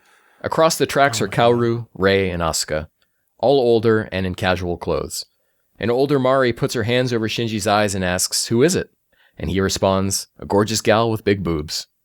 The two flirt, and Mari removes Shinji's DSS choker, taking him by the hand. Shinji and Mari run hand in hand up the stairs as One Last Kiss by Hikaru Utada plays. Goodbye, all of Evangelion. We just gonna cry now. We all. I almost just did. Yeah. I could tell, and I'm Yeah. there also. Yeah. So, what is your take? Are there two realities going on concurrently where we've got Village 3, we've got Asuka with Kensuke, and they're all doing their own thing, and it's Shinji and Mari who've now gone to a new world that is without Evangelions? No? Then what's the Just point the of showing world's all of been the rewritten. seeds?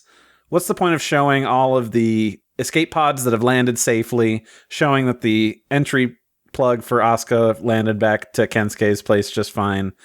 I feel like those are showing it like, okay, they made it and now their lives are going to be okay. And Shinji's gone off to the anti-universe, all this. Mari says, wait for me. Why would he need to wait for her?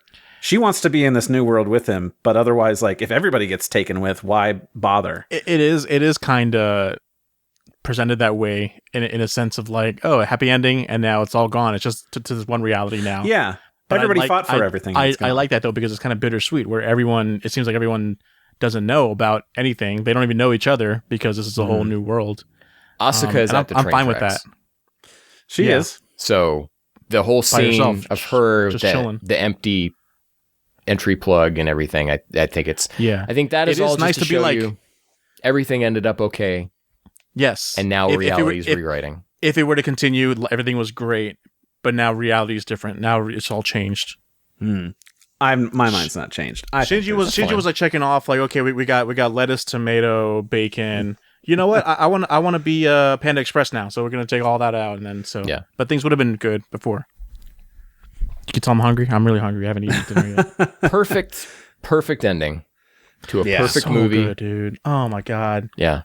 the song. I immediately put this on my playlist and I listen to it almost every day. Yeah. And but seeing it in context again after all this made me literally cry. Like I was like, oh my god, like Yeah. the feelings. It's You feel. Yeah, go ahead. when I watch this movie and, I'm weeping like crazy in the movie and the credits, and I'm just like, God damn it. Yeah. I can't help it. And I was like, I'm going to cry during the podcast. I know it. And I almost did reading this scene Reading aloud. that, you did. You were like, closing a chapter, and you were like, no. Yeah. But it ends in such a beautiful, positive way. Like, like grabbing Shinji's hand, let's go, and he's like, I gotcha, let's go. Like, after everything Shinji's been through, and he hasn't been through anything in this reality, but it still gives off that vibe. After everything he's been through, Well, he still has the DSS choker, so he remembers everything. Does he?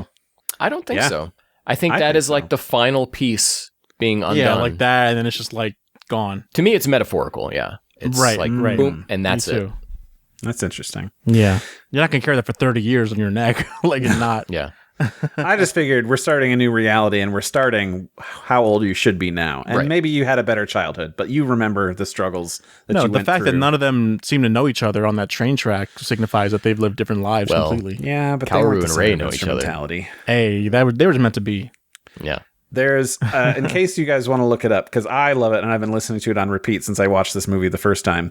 The track that plays when reality is unraveling and then we have Mari coming up out of the ocean, that song is called Voyager, Gravestone Without Date by Shiro Sugisu. That was a good song too. Yeah, go look that up on your streaming services. It's there. It's real good. The fact that there are two great songs placed so appropriately back to back is a testament to how incredible, like, whoever picked the song and, like, they understood the mood. Like, in that point, you're supposed to feel this way. In the ending, you're supposed to feel the hopeness. And what this song just gives, like, hope. It just screams. It's man. Hikaru Utada does not miss, my friends. No, she can't. It's impossible. So, One Last Kiss. Incredible. Oh. Yeah. Man. The intro, like, dun, dun, dun, dun, dun, dun, dun. Oh, my God. And that every time brings us to the end here. I don't want it to be over. It's over. So let's talk about. We got some new information about these 14 years. Mm-hmm. So we do. I'm going to just go through, Doug, and this will be everything except for Mari meeting with Fuyutsuki, because I guess we just discovered that. So. Shinji initiated Third Impact by opening the doors of Guff. Kaoru intervened with the Spear of Cassius, halting Third Impact for the time being and trapping Shinji and Rei inside Unit 1. However, Shinji had already unlocked the key to Third Impact by opening the doors of Guff in the first place. At some point, Unit 1 was placed in orbit, shortly after the 11th Angel appeared and was defeated. Gendo and Fuyutsuki are ousted from NERV. We don't know if they leave of their own volition or if Sayle's like, get the hell out of here, but eventually they're hanging out with a donkey. And Kaoru becomes NERV commander with Kaji as his second in command. Kaoru's Mark 6 was given an autonomous control system, dummy system, and at some point was taken over by the 12th Angel. Not too long after near Third Impact, Mark 6 descended into Central Dogma and fused with Lilith to continue Third Impact, possible only because Shinji had initiated it in the first place. Containment pillars were deployed to create protected anti-L spaces, but only a few were operable. Again, we don't know exactly how many. An overwhelming amount of humanity was turned into failures of infinity, possibly because Third Impact was ended before human instrumentality could complete. There's a rebellion at NERV, and Misato and others break from NERV to form Ville. During the revolution, the Ville rebels wore blue armbands to tell themselves apart from NERV loyalists. Gendo, Fuyutsuki, and Kaoru carry on with NERV under Seile. Ville steals a NERV aircraft and Kaji pilots it in some sort of fashion, sacrificing himself to end Third Impact, which was ultimately canceled by piercing the fused Mark 6/Lilith with 2 spears. That sentence got out of control. Misato is pregnant with Kaji's child. Tentative name Rei Ayanami is given life.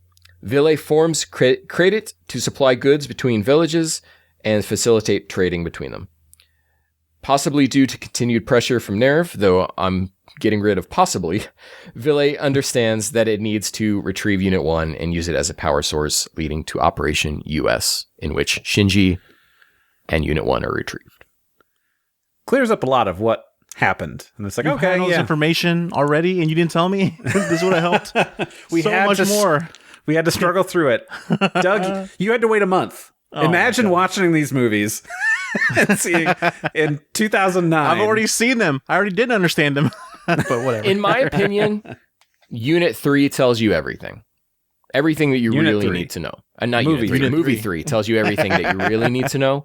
What we get here is just some added information about Kaji and then some extra things. I didn't know that was real. The Kaoru and Kaji, they actually were running shit. I thought that very briefly. Oh my God. I thought that was the next episode preview that was like scrubbed after the 9 years of Turns delay. out no. Wow. So can I talk about my Mari thoughts real quick? Yeah, of course. My theory time. That was birthed from my brain. Mari is such a mysterious character, right? There's so many things we don't know. She's got a name, Mari, or Mary Iscariot. She knows all these things. She knows about overlapping. She's talking with Fuyutsuki, all this stuff. She's somehow still young, despite clearly being the same age that she was in the 90s before Evas were invented. So how could she have the curse of Eva if Evas aren't around yet?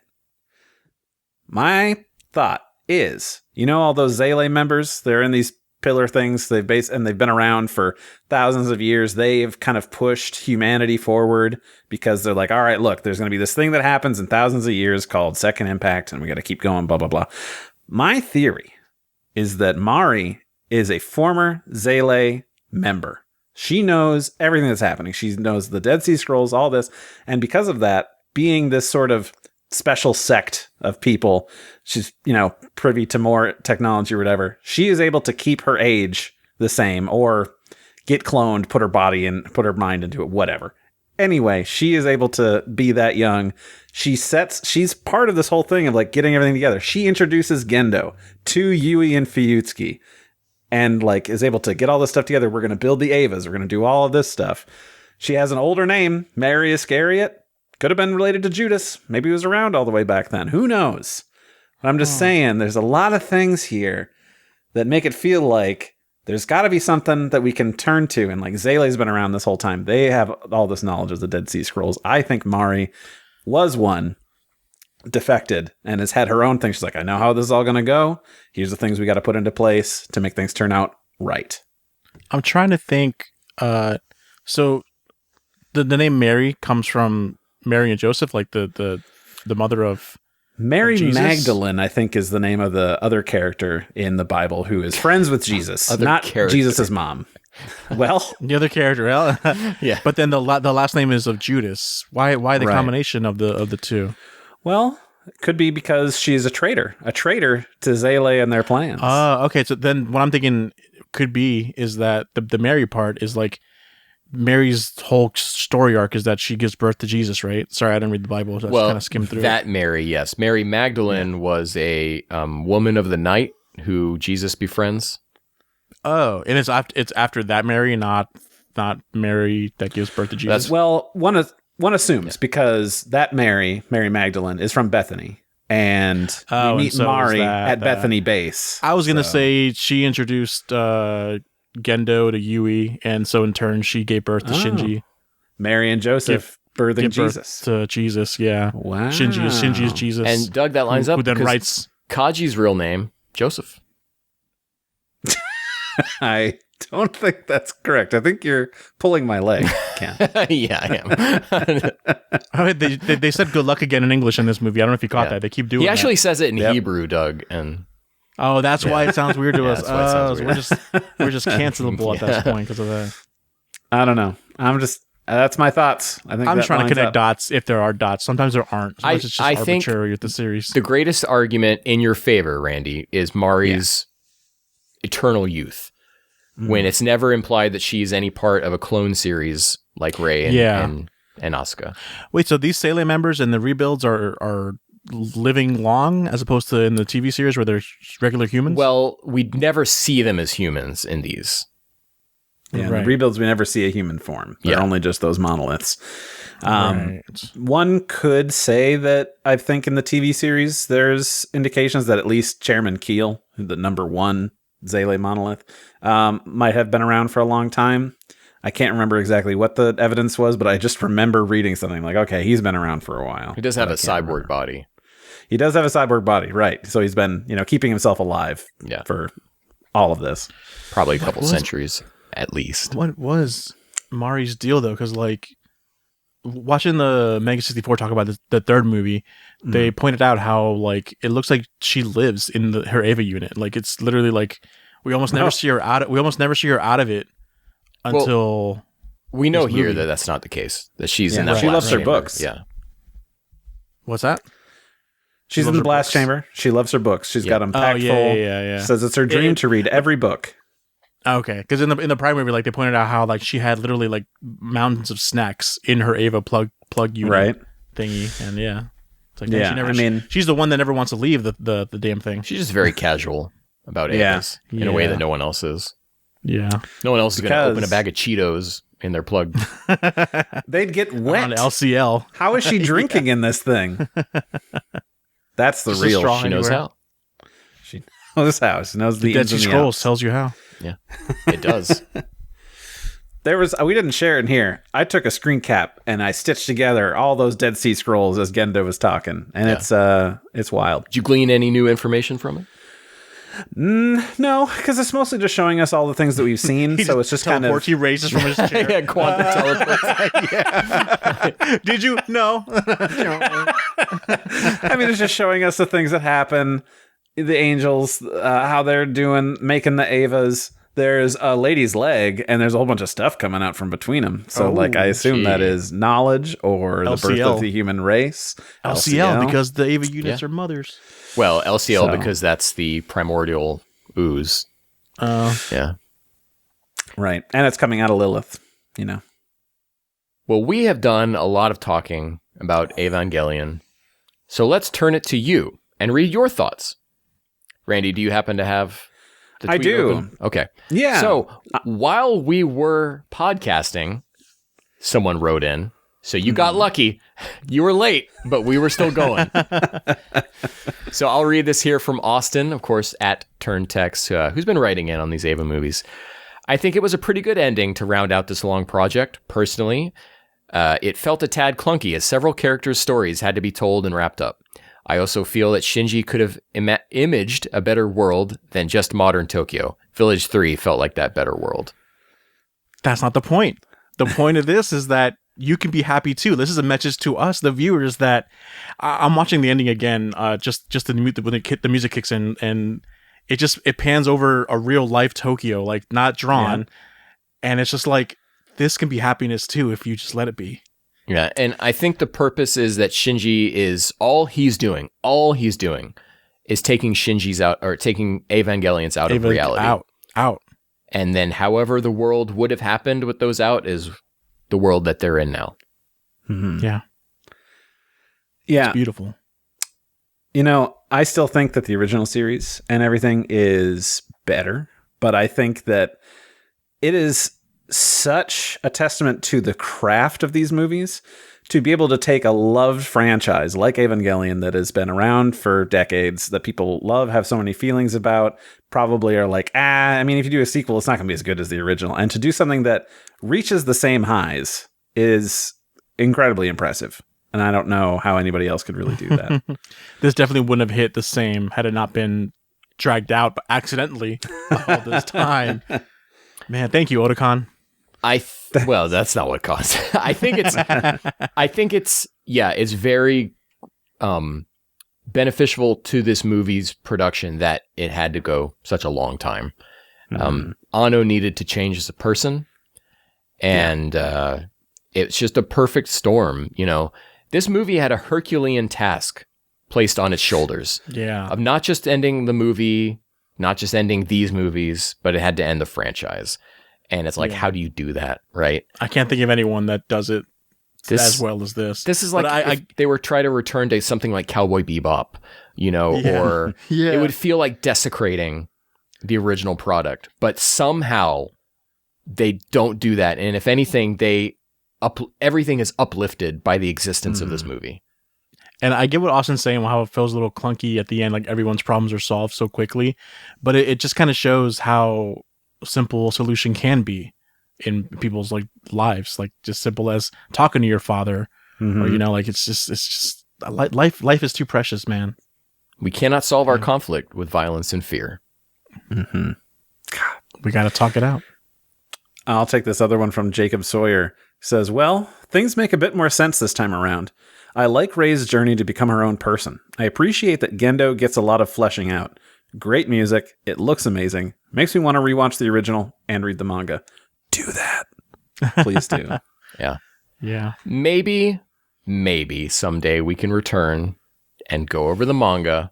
Please. Because Doug, you haven't read it, right? Not even. I didn't know it existed until you guys mentioned it. Yeah. So maybe someday, we've got a lot of video games coming out, so we won't be returning to this stuff for a while. But yeah, maybe someday. Well, the Ava series, I'm going to say it right now. We Got a Podcast Ava review series is not necessarily over. We've finished the movies, and we're shelving it for now. We're not playing Last Kiss at the end of this. But I wouldn't. That's not gonna be. definitive ending for the series? I wouldn't mind rereading the manga. When I read it the last time, I read it, I think, in one sitting. Really? Damn, really? How long is it? It took me several hours, but Oh it was my like God. I couldn't put it down because awesome. it's so different and moves at such a clip. I think it's like 11 volumes. Yeah. Can't remember. But I mean, I got up and peed and ate and stuff, but like course. I read it over Yeah, the right. course of one day. You wore a diaper. We know. Dude, you 14. really- Shamed. 14 volumes. The diaper? Don't diaper shame me, Doug. Come on. Yeah. Man. Also, like, I guess we got to say like, how definitive of an ending this is. Like, this is like, Yep. there's no need to revisit this series ever again. Like, Well- anime form or movie form. Like, it's like They did. Yeah. They did. Yeah, Oh, they fuck did that you. minus 48 Don't hours. ruin this for me. And, those yeah. things. Yeah, that was. Anno seems open. But like, I mean, make sequels, not prequels. Well, Anno still seems pretty open about maybe the franchise isn't over, but right. yeah, There's a conclusion. That's the yeah. curse of Ava, isn't it? Truly. There's a meta sense to that as well, is that we're stuck in a certain form as Ava. Yeah, there'll always be Surrounding service. Sabasu, Sabasu. Well, gentlemen, I think that brings us to an end here. I can't believe it. Thank you for going on over. this journey with me, and thank all of you out there, the other you, for going on this journey with us as we've gone through an Ava movie series on a Dragon Ball podcast channel. So to all of you who have come and checked these out, thank you. It really means a lot that you stuck with us enough not to just be around for us talking about Dragon Ball, but to talk about something that I cherish, honestly, more than Dragon Ball. Wow. Quite. Yeah. Same here. I mean, No, not here. This show sucks. So I think that's going to do it. Don't end it on me saying it sucks. okay. Here's the way that we end it, guys. Okay. What do we Do say a to bit. people when they finish Evangelion? Thank you. Congratulations. Congratulations. Yeah. Or how about- Congratulations. Randy, read your Ayanami Ray letter. Ayanami Ray letter. Well, hold on. Let's end it on that. So you can find me at Detective X on Twitter. Doug, where can people find you? Find me at Jabaz Doug. And Randy? You can find me at Saber_Breaker. All right, Randy, take us out. Good night. Good morning. Thank you. Goodbye.